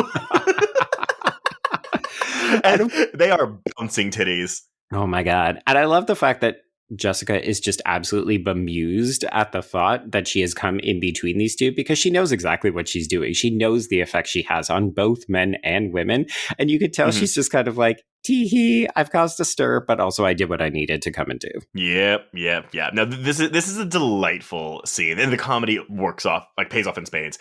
But again, I like that Dolores is never, we're quickly rid of this conflict. Like, she's like, whatever, let's continue this investigation. Honestly, I would take more Dolores in this movie. 100%. When she leaves them later at the movie theater, I'm just like, no, stay with them. Go on the adventure. Well, we can only have one woman in the climax. I guess so. I mean, I'm glad that she doesn't end up being a damsel in distress, because she very much could have been. And instead, I like that she's kind of the gruff bar owner. Yeah, I like that too. Yeah, so this is where we get a little bit more exposition. She reveals that the person who's looking to acquire Toontown when the will is or is not found at midnight is not RK Maroon. It's actually Cloverleaf, the company that has bought out the Red Line, aka the streetcar. So Cloverleaf is quickly emerging as the villain of the piece. But we don't know who they are, who's behind it, what their deal is. Exactly. So this is when we realize, okay, oh shit, that means Roger is in trouble. So we book it back to the bar, and this is where we get the Weasels and Judge Doom luring Roger out using the shave and a haircut 2 bits old-fashioned piece. And I love how we get the payoff from, we learned what happens to Roger when he drinks, so Eddie forces him to have a drink by reverse psychologizing him. Eyebrows. Oh, it's the Looney Tunes. I do, I don't, you do, I don't, you do, I don't, I do, you don't. Oh my God, it's so funny. So my husband was in the same room when I started watching it, and he was like, I am not in the mood for the shenanigans right now. So he left, but he kept looking at me as I was watching. And he said afterwards, he's like, you just had the biggest stupid grin on your face for the entire movie. And I was like, yeah, because the wordplay is fucking funny. Yes. No, I mean, look, confession, when I watched this last night, I was just kind of like, okay, I really appreciate the craft, but I'm still, I was having a Near Dark situation where I was like, I just don't really feel like this is really for me. And I don't know what changed between yesterday and today, but rewatching it today, I was probably paying more attention to the actual, the script involved, because yesterday I was just looking at the visuals. Okay. Something just clicked and it worked for me today. So, I don't know. Interesting. Okay. Yeah, I mean, you can definitely appreciate on one level. It's like, oh, this is a feat of animation. It looks great. I'm amazed at how live action and animation are mixing. And then, yeah, there's just whether or not you like film noir, there's, I think, enough comedy in here to circumvent the oh, fuck, it's an alcoholic PI on another case, and we've got a femme fatale and a mystery to solve. That kind of falls away because you realize, oh, just pay attention to the funny interactions, and that will carry you through. But very, very true. But also, yeah, pay attention to everything. Okay, so the bar is more or less destroyed in this encounter, but we do end up getting Roger and Valiant out. They free Benny the cab, who is also voiced by Fleischer. Also, though, big clue to Doom, when they spill the dip, he violently retracts as it spills. Yes. Yeah. But yeah, sorry, back to Benny. No, sorry. It made me think of just how you know he's a true villain is how he writes the number amount on that chalkboard and everybody is just like, ugh, and he doesn't even react. Did you see too the special of the bar? So on the specials blackboard, it's rabbit stew. Right. Yes. So he just wipes out the stew, right? Yeah. I do also love that we got a Harvey joke in here as well.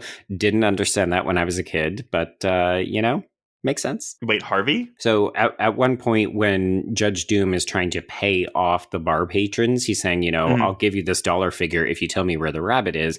And Angelo, the guy who earlier got into the kind of altercation with Eddie, he goes, oh yeah, I've got your rabbit. He's right here. And he turns to an empty bar stool and he goes, say something, Harvey, because Harvey is the Invisible Rabbit movie. I have no idea what you're talking about. Okay. It's a classic Jimmy Stewart comedy where a man sees an invisible rabbit. Joe, I was going on this journey with you, fully expecting to get it by the end, and I do not. Basically, it's another famous rabbit in Hollywood. I get it. I mean, I get it now, but I have no point of reference. Okay. So there you go. It's a joke that's still going over your head. But it's fine. You got it. Some people will get it. I mean, it's not like like rolling on the floor laughing kind of thing. But yeah. No, I know. But it's one of those things where it's like, if you get it, you get it. I see what you did there. Mm-hmm. Yeah. It's a Hollywood joke. There you go. Okay, so we grab Benny and we end up having a high-speed car chase with the Toon Patrol. One of my favorite sound effects in the film is when the weasels take a hard corner and their heads knock together and we get coconut sounds. Yes. So after all of this, Benny ends up dropping them off at the cinema where they can hide because, of course, this is a movie that loves Hollywood and making in-jokes about it. And this is where we actually get really personal. Like the film kind of slows down because after this point, there's no turning back. It's all kind of climax ramping things up. So we get the reveal that Teddy was killed by a Toon with red eyes and a high-pitched voice. And oh boy, when you know what's coming, sends a little shiver down the spine. Yeah, it actually does make the a repeat viewing, like this scene actually hits harder because you're just you immediately envision or hear the just like this in your head. Yes.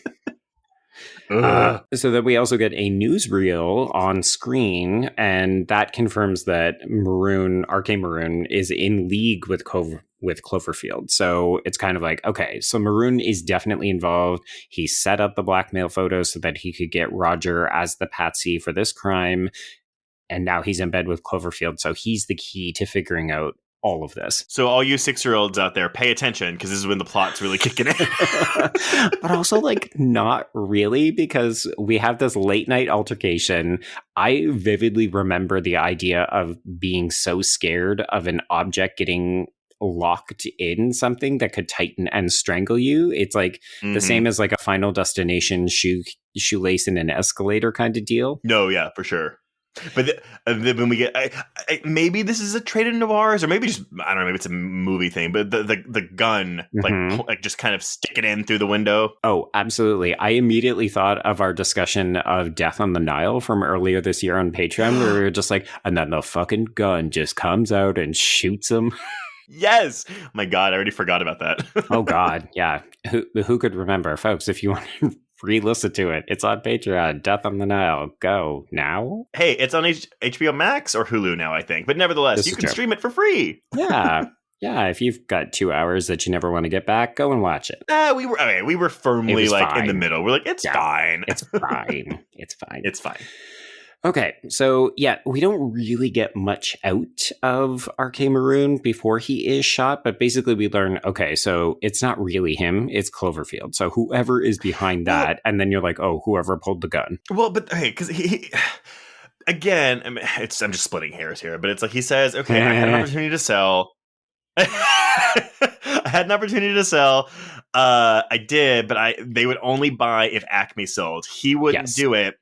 And I was forced by the villain of the film to make him do it. But I was like, but why? Like, how did Doom even get involved? I guess he's Clover. I was going to say Cloverfield. Cloverleaf. Well, I definitely said Cloverfield too. The original Cloverfield. The original CF. Oh my God, can you imagine if like they redid this and the villain of the piece is just the Cloverfield monster? I mean, honestly, we don't know who Judge Doom is as a toon because they probably...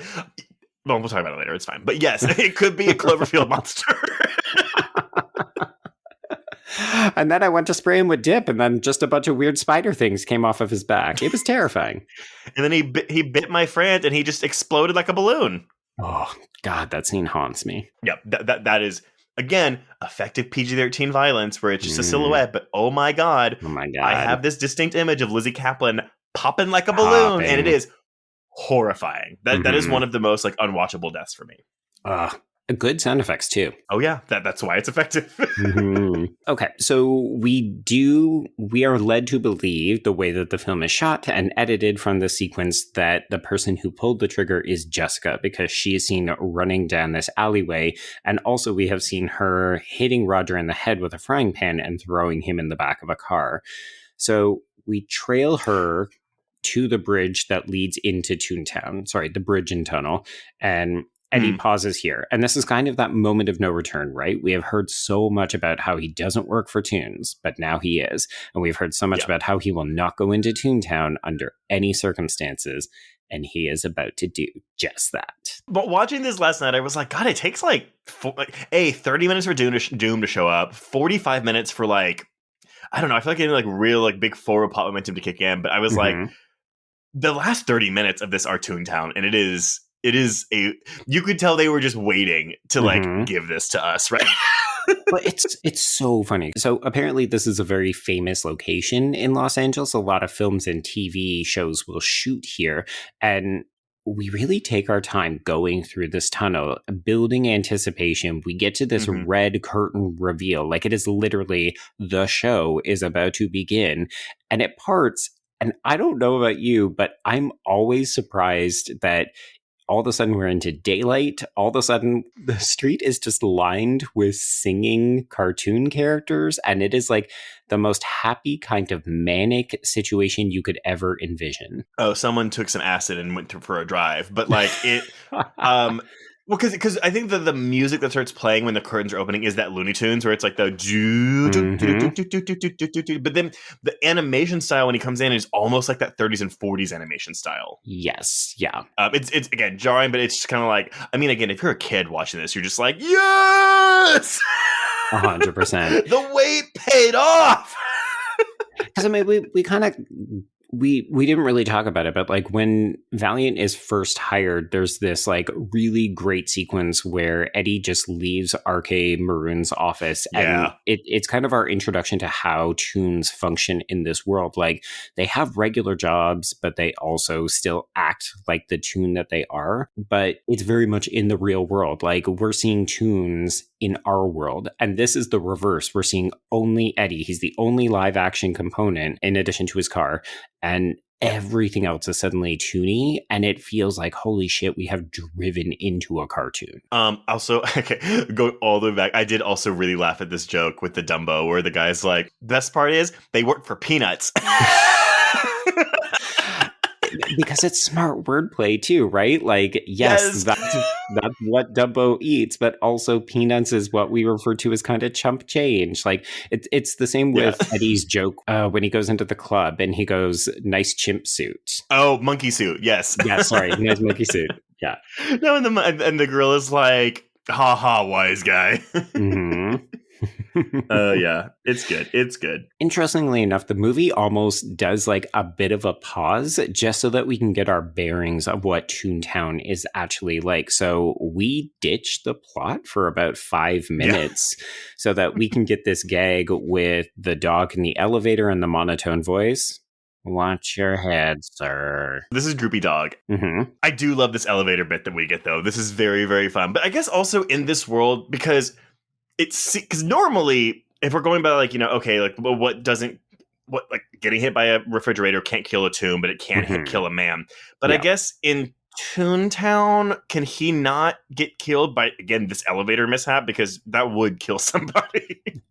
Yeah, it seems like maybe your tolerance for physical pain is elevated. So yeah, like there's a moment where he gets thrown out of the elevator literally by his toes, and then he also falls out of what appears to be a 60-story window into Jessica Rabbit impersonator Lena Hyena, and she just catches him and he's perfectly fine in both situations.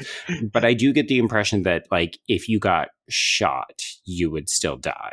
Lena Hyena, a man. Oh my God.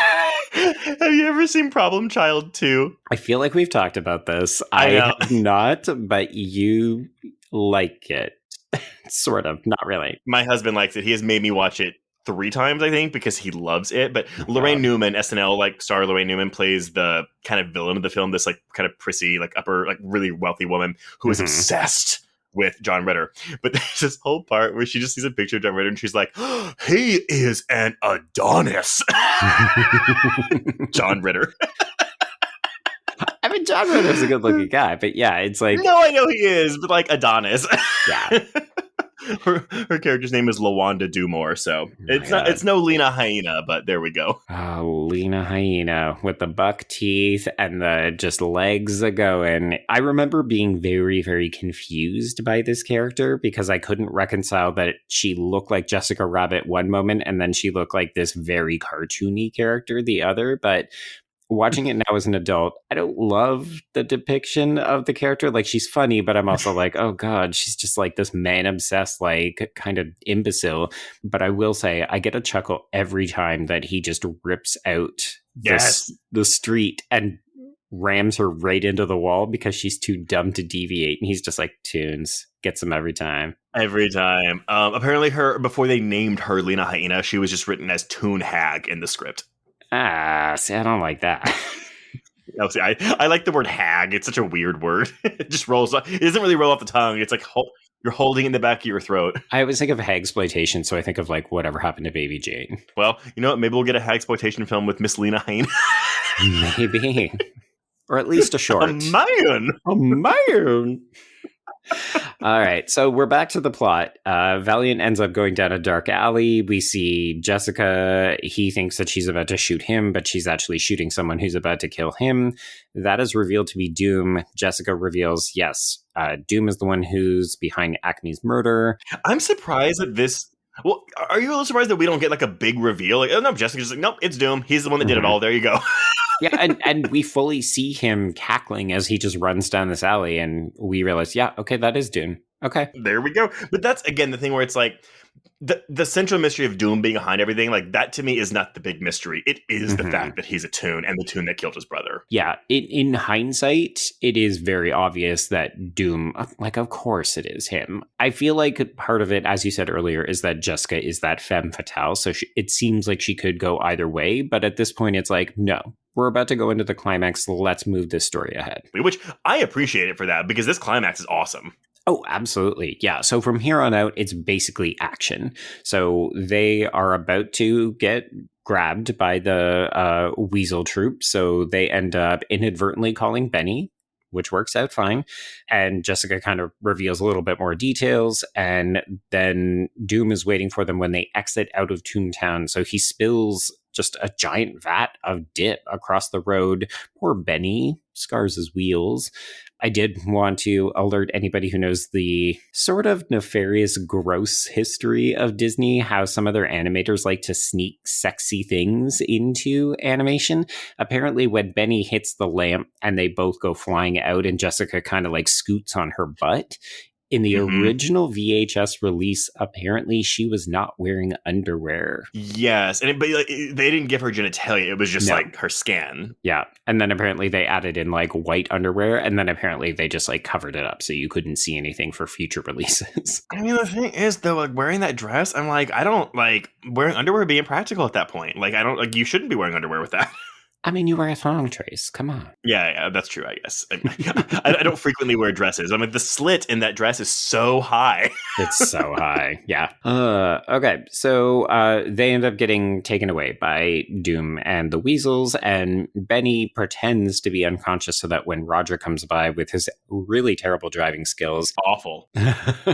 Yeah, truly awful. So they end up realizing where they're going. We're off to the Acme factory, so let's go there because it's time for Doom to do his big speech.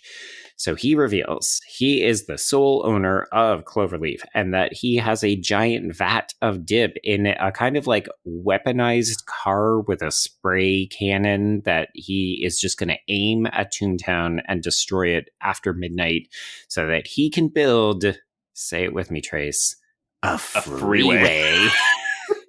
And he is so fucking excited about this freeway. I love Christopher Lloyd's delivery. My God, it'll be beautiful. And he's basically describing what, of course, will come to pass in all major North American cities, right? It's like 8 lanes, gas stations. Oh, wait. No. Let me read this list. He goes, soon, where Toontown once stood will be a string of gas stations, inexpensive motels, restaurants that serve rapidly prepared food, tire salons, automobile dealerships, and wonderful, wonderful billboards. Oh my God. This is how you know he is truly psychotic. Just like, no, that's horrible.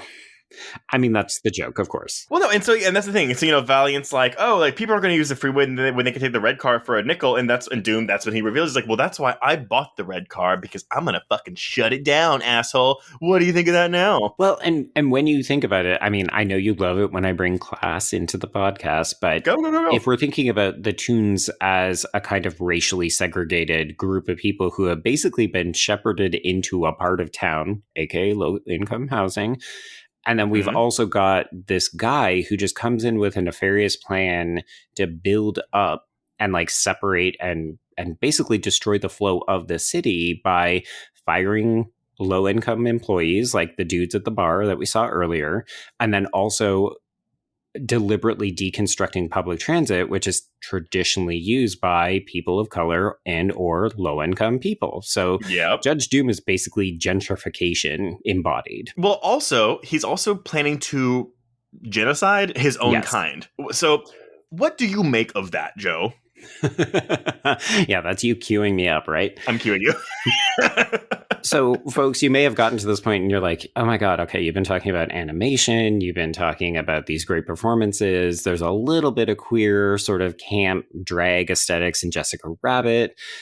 The reality is I wanted to program this film because I see Judge Doom as a quintessential queer figure who hates himself and his own kind so much that he would rather kill them than admit what he is.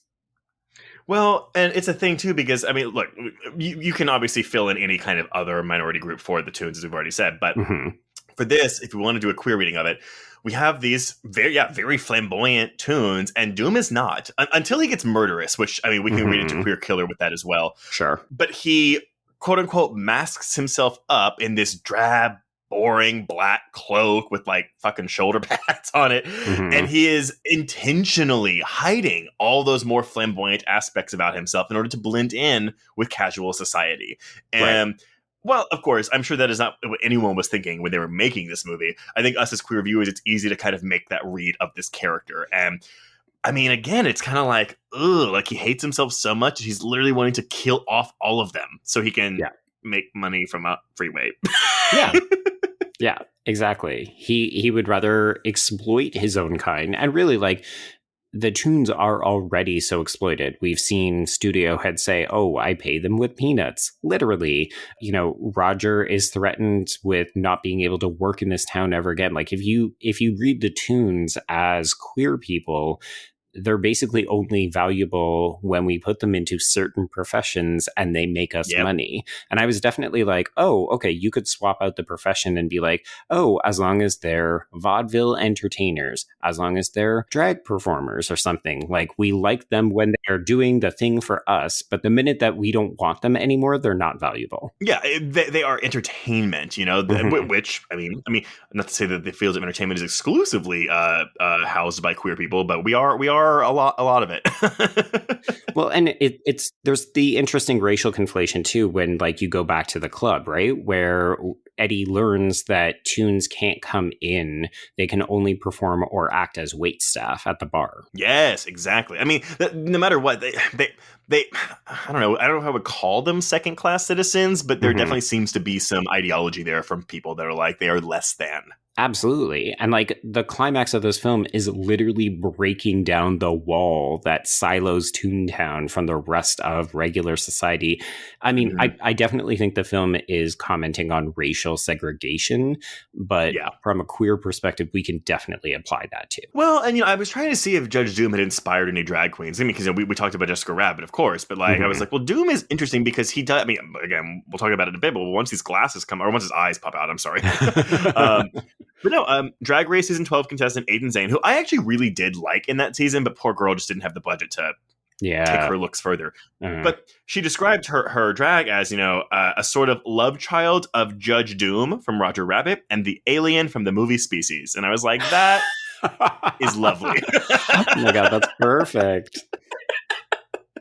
And I do think, I haven't seen Aiden Zane's like recent work, but I do think that if he had more money, he could have really turned out some of those looks. Yeah, because that's not going to be a cheap look. Not with all those tentacles coming out of your titties in that Species movie. Oh my God. We literally just covered that on White Ladies in Crisis, my erotic thriller podcast on the Anatomy of a Scream Pod Squad. Yeah, and I was just like, holy shit, I forgot about all these tentacles coming out of lady parts in this movie. I've never seen the sequels. I'm sorry, there's like 4 of them. But I think I've only seen the first one in part on TV. I've never seen that movie in its entirety. It's interesting. I'm not going to say it's good, but it feels very of a kind of like that 90s. It's almost a creature feature, but it's also mixed with a like outbreak scientists have to contain the contagion kind of thing. Right. But it's like, it's not her fault she's doing this. It's her nature because you made her to be like this. But absolutely. That's actually the most confusing part of the film. You're like, who am I supposed to root for? Because I'm rooting for the alien who seems like she's just doing what she's meant to do right now. I remember seeing that poster in mall theaters across the country, in my hometown when I was growing up. Because I was like across America in my hometown. Oh yeah, but yeah. Great. So no, but whenever discussing about programming Roger Rabbit, like I was like, that's an interesting pick. But we'll both like grant each other oddball picks. I mean, again, look at Freeway last year. Yeah. But you specifically said to me, like, I think that Judge Doom is like a man in drag, basically. Like he's just hiding it. I was like, yeah, that never thought of that, but that does make sense. Yeah, it makes sense. In a movie filled with people giving performances, he is giving the ultimate performance, right? Like he is in drag as a regular person, but really he's a big old queer tune. The only thing, though, I mean, to poke a hole slightly in like this, like, self-hating, internalized homophobia queer man, it doesn't seem like he actually hates tunes. Like his motivation for wanting to kill them is simply to get them out of the way for money purposes. Oh, see, I disagree because I think even if you look at the way he dips the shoe, he delights in getting rid of his own kind. I mean, I guess the disguise is what would feed that theory of like self-hating queer. I think so too. Yeah, like he doesn't even want to look like a tune. Trying to do that passing thing, right? Where he's saying, oh, if I look a certain way, I can blend more easily into society. But again, if you're thinking about like from a queer perspective, yeah, he's basically putting on like a coat of makeup or facial prosthetics so that he can pass for human, as opposed to like the big old homo he is. I love it. I know it took us 2 hours into this to get to it, but like it was worth it. You know what? We got there in the end. We fucking did it, man. But, I'm sorry, because we have to go back to Roger and Jessica getting almost killed about 500 times. Oh my God, so many close calls in this. Yeah, Roger tries to come in and play the hero. I do love the wordplay joke where he's like, it's gonna hit you like a ton of bricks. And then he gets hit with a ton of bricks. Yes. Yeah, so they get strung up, and basically it's now up to Eddie to use all of the information that we've been peppered with throughout. So we got to get rid of the weasels first. So he puts on a honestly very entertaining comic vaudeville performance. Like, it's very 20s kind of silent comedy where he's just, I mean, he's trying to come up with rhymes, but Jessica has to feed them to him, and he's just hurting himself with all these Acme products. It's really fun. I mean, he cannot sing for shit, but bless his heart. Yes. But it is a delightful performance. It also... Because it just, I mean, I know it came first, obviously, but it just reminded me of that scene in It Chapter 1, whenever Pennywise comes out, he does the dance, and everyone fucking hates it, and it's a meme to death, but like, right. I love that scene. Yeah, I mean, it's from the same kind of time period, right? Yep. But yeah, this is very delightful. And yeah, the weasels laugh themselves to death, although one of them does get kicked into the dip. Yeah, it's smartass. Oh, yeah, it is smartass. Okay, well, and you know what? How fitting, right? Yeah, exactly. A kick to the balls and into the dip with you, sir. I do also love, I think one of my absolute favorite moments of this, I so misconstrued and just didn't understand most of what was going on in the movie when I was younger. But I vividly recall the one weasel who dies, and he's actually the one who's controlling the switch on the kind of dip mobile. And as he dies, he pauses it and he's like, hee, and then he just like flicks the switch like a fucking asshole so that it comes back towards them. Yeah, it's really good. You're just like, you piece of shit. Even in death, you suck. I do. I mean, because it sucks that Jessica Rabbit's become a damsel in distress, but I like the fact that she's at least there with Roger Rabbit, too. Like, it's not like it's Roger and Valiant, like, doing this together to save the woman. It's Valiant doing it to save his friend and Jessica. So I've actually seen Judith Dry, the person who wrote the piece for either IndieWire or Vulture. They made the reference that this is kind of like a lesbian couple where you've got the one who's short, you've got the one who's tall, you've got the one who's femme, the one who's a little bit more sort of like a butch wearing the overalls and that kind of stuff. And I was like, that's sort of funny when you think of the two of them like strung up and having to like get out of the way of danger. It's a bit of a reach, but I'll allow it. I mean, go after Judith for that then. Yeah. That was their reading. We're reaching all throughout this movie, so it's fine. There we go. So the weasels are gone. All that's left is Doom. He jumps back into action. We get a kind of conventional fight, right? It's men throwing punches at each other, but I do love that Doom ultimately ends up getting glued to a steamroller. I have a vivid memory of him punching this barrel of goo and pulling it out, and it's just disgusting looking. Like, it looks like snot. This is gross. It's horrible. I fucking hate it. Yeah, so he punches the steamroller and then he ends up trying to use his foot to get himself out of it, but the foot has gotten stuck in glue as well. So he just goes under. And so this is the start of what scared me so badly. I had nightmares, is watching this man screaming and wiggling as he is rolled over by this. Because at this point, you still think he's a human being who's getting crushed to death. Oh, yeah. Because he is also screaming and he's howling in pain. Like, it is, even though he's a villain, it's like, how often do you see someone get run over by a steamroller, you know? Like maybe a fish called Wanda, but that's it. Yeah, like this to me feels very similar to something you would see in an Austin Power movie, except that it would be, totally hilarious. And in this case, you're like, it's not funny. Well, it does happen in Austin Powers, actually. It's the guy that played Big whatever, one of the gays in Halloween Kills. Yeah, because he just gets run over by a very, very slow moving steamroller, right? Yeah, like that's the whole gag. He's like 20 feet away and just screaming, and it's like, but you don't see him get flattened. Whereas in this PG-rated children's movie, you see Judge Doom like get flattened in real time by this steamroller, and it is haunting, but not as haunting as how it looks when the flattened version of him gets up. So here's the reason why it's so upsetting. Yeah, it's bad enough seeing a human being get rolled over and all the screaming, and then we think it's over. We think, okay, now all we got to do is get Jessica and Roger down, and then we're fine.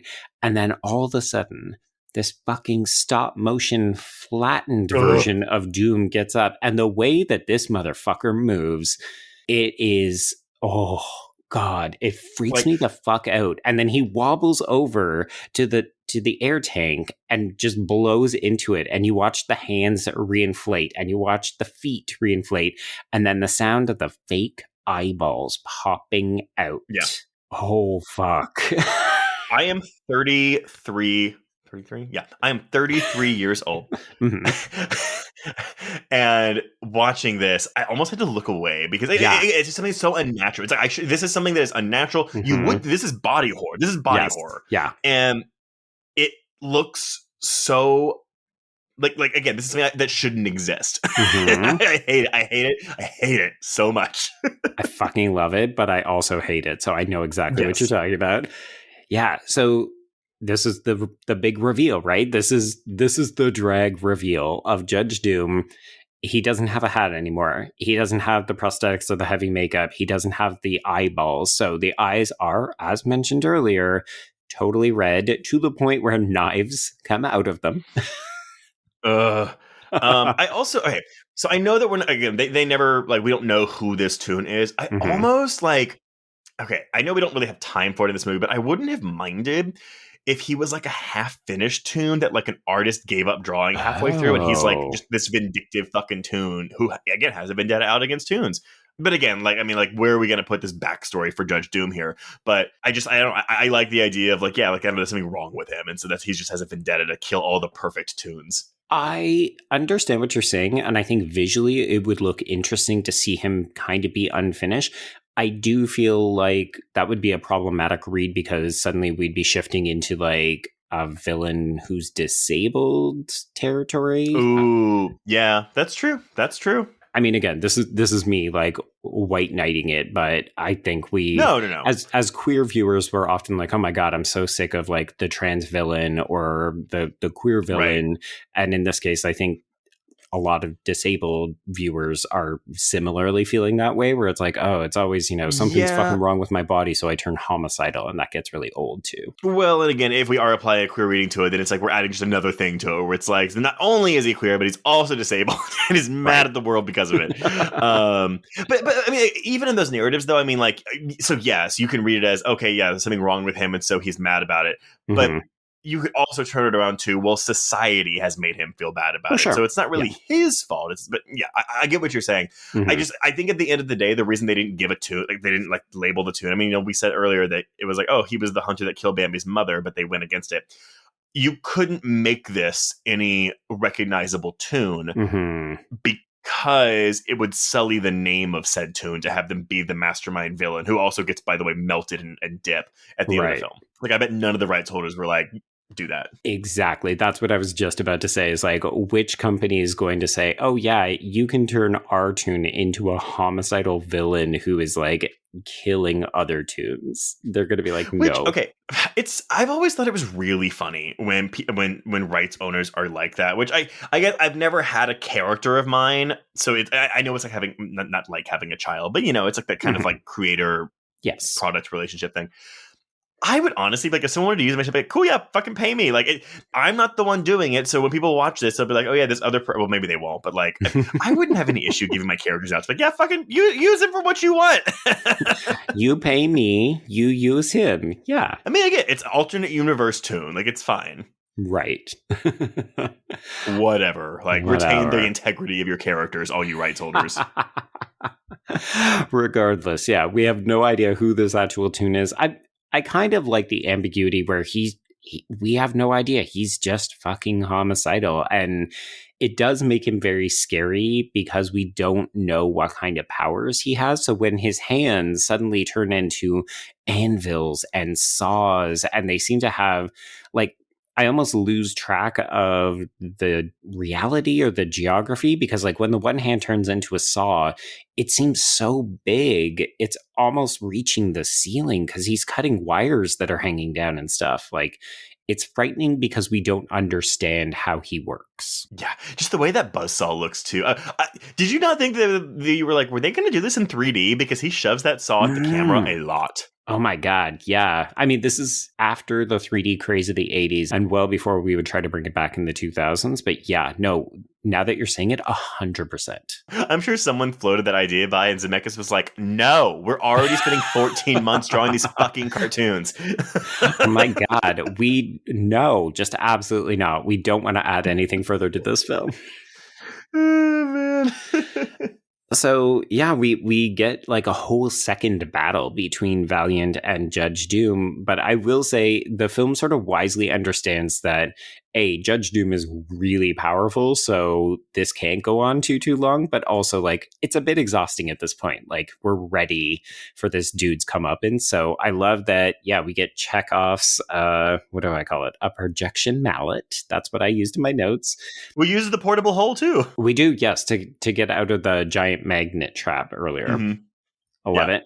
So this is actually where the sort of last queer-ish element comes into play for me, is when Doom finally gets hit with this vat of dip, he starts to melt. And Trace, what is he exactly like? Oh, you mean the Wicked Witch of the West? Correct. Yes. He even says, I'm melting!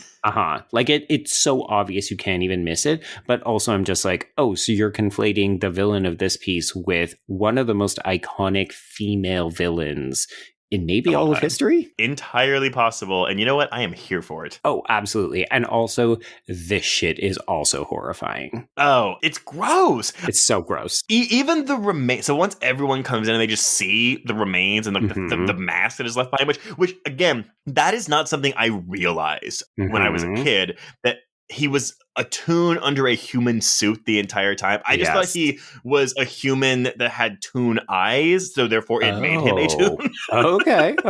I don't know. I have no idea what I mean. Again, this is like 20 years ago, but that mask that's just left behind is just so creepy. Absolutely. And it feels like it's paying off the earlier sort of chalk outline that we saw of Acme in this very location, except that it's way more disgusting and horrifying. Like there's something about a person suit that is just uncanny and it makes me shiver. I was trying to think, okay, like uncanny is something that it's like where it's like it looks human, but it's like not. You can tell there's just something off about it. It's more the latter piece where you look at it and you know that something isn't quite right, but it has the kind of correct dimension or form, but your eye is telling you it's not right. But does it require is a vital component, but it has to be something that looks human, or is it something that looks like something that you know and it's not quite right? Yeah, the latter. Okay, cool. Because that to me is what I feel about all the weird animation, like be it stop motion, claymation, or even entering this movie with the animation mixing with live action. It's all very uncanny, and it makes me very uncomfortable to look at. Okay, I was going to say like, oh no, that's not quite right. But then I realized if you're looking at it and saying that's not what reality looks like because it's animated or because it's funky animation, then yes, yeah. Yeah, I don't feel that way about traditional 2D animation or CG animation. But like again, when you're mixing 2D animation with live action, or you're doing these horrendous, horrifying claymation stop motion effects, I just can't handle it. This is so interesting because we actually have a movie on the list that's a rotoscope animation, and I wonder how you would handle with that. No, the new Linklater has some rotoscope aspects to it, and as soon as I heard that, I was like, nope, I'm out. I've seen A Scanner Darkly. I'm good. Same. I like A Scanner Darkly. I like it fine, but I never want to watch it again. That was a really interesting theater. I saw that in theaters, and it was an experience. Yeah, because it's already it's a movie about drugs, and then to watch it in rotoscope, you're just like, ah. And I only wanted to go see it because it was like Winona Ryder's like return to film after her big, shoplifting thing. Yeah, so I was going to support her, but that was a lot. You're too funny. Anyway, okay, so Judge Doom is gone, but we have all this dip on the floor. We got to wash it away so that we can also save Roger and Jessica, who have also nearly died about a half dozen times at this point. The steamroller breaks through the wall to Toontown so that all of these parades of recognizable figures can come in. And it's immediately hit by a train. but a cartoon train. Yes. Oh, of course. Oh, too funny. This is also when Santino and Dolores come in. So basically, it's just like everybody who's in this movie, let's bring them back in so that we can have this recognition. This is when we find the will. It is, of course, written in disappearing ink and reveals that, yes, Toontown has been left to the Toons. So they are the owners of their own geographical space now. We also have a pussy line drop from Sylvester the cat. Yeah, because, we got to sneak in one more innuendo in this movie. I think he says pussy, but yes. Yeah. And the movie basically ends with Roger playing one last prank on Eddie just to see if he still has a sense of humor. And Eddie ends up laughing it off and giving him a big old smooch. And then that's when Porky ends the movie with that's all, folks. But then he doesn't get the last word because Tinkerbell closes the hole he leaves. Of course, because we have to have that 50-50 split still in these fucking IP characters. We get it. Oh, man. But yeah, that is Who Framed Roger Rabbit. No question mark, everybody. Oh, P.S. Oh, yeah, you never said why.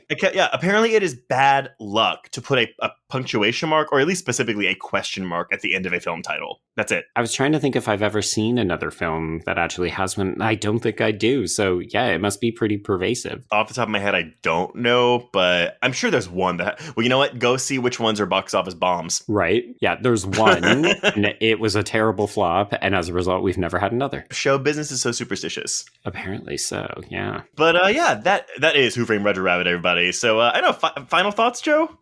Honestly, I still really love this movie. I can quote most of the dialogue verbatim, although you wouldn't know it in my COVID brain fog tonight. But yeah, I just think it's such a glorious achievement. And honestly, the voice performance from Kathleen Turner and Christopher Lloyd's performance, honestly, all the performances are just really, really good.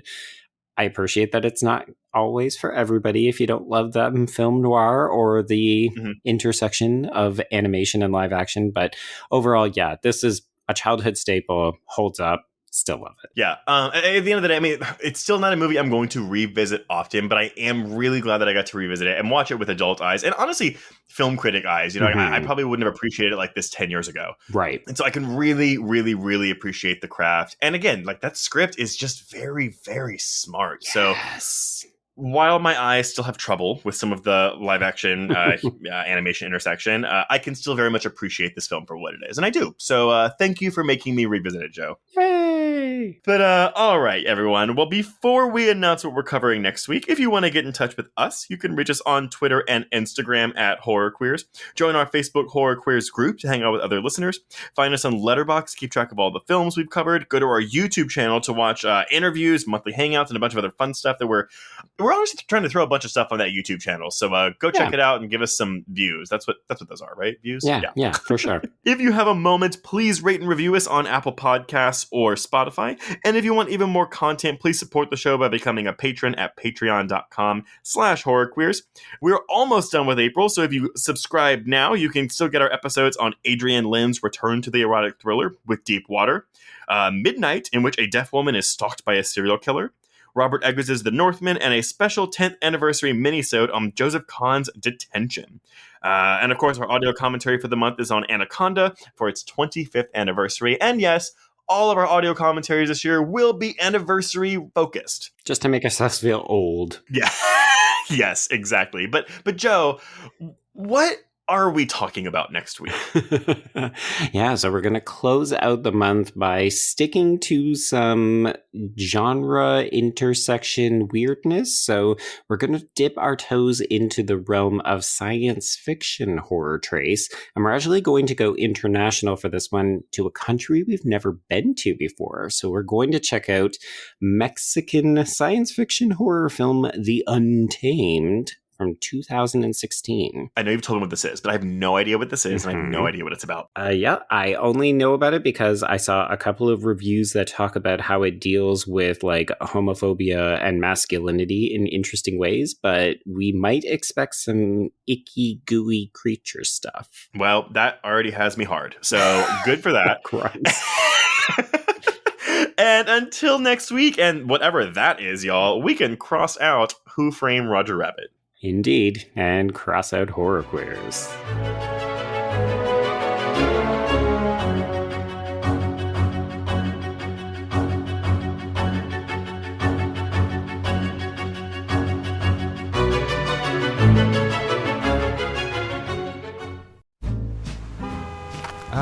Atlas Avenue, a long stretch of road that encompasses everything the city of Kennett Heights has to offer.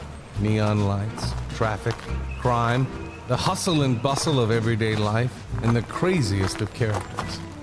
My office was above it all. My name is James Locke, and I'm a PI. Hello, Mr. J. How the hell you doing today? Good, Edith. Nearly every year I have a new case. New people to meet, new clues to discover, and new problems to solve. But I do it the old-fashioned way. No technology. Nothing post-1950. Hell, I don't even listen to podcasts, but you should. Atlas Avenue Beat is a spoof of the film noir genre with goofy characters, tons of wordplay, and non-stop raunchy humor. There's also 3 whole seasons out right now with more on the way. Just search for Atlas Avenue Beat wherever you listen to podcasts or visit us online at bloody.fm. Hello, I'm Shelby Scott, the host of Scare You to Sleep, a podcast where I tell you spooky bedtime stories full of creepy sound effects and music that is soothing yet unsettling to help immerse you into a world of horror. This is a show for those of us who have realized horror can be a strange but relaxing escape from reality. Speaking of escapes, sometimes I lead you through guided nightmares, like a guided meditation, but instead of flowery meadows, I take you on a journey through your own personal nightmare. So come get lost in the terror with me. Listen to Scare You to Sleep wherever you listen to podcasts or find us online at bloody.fm. Sweet screams.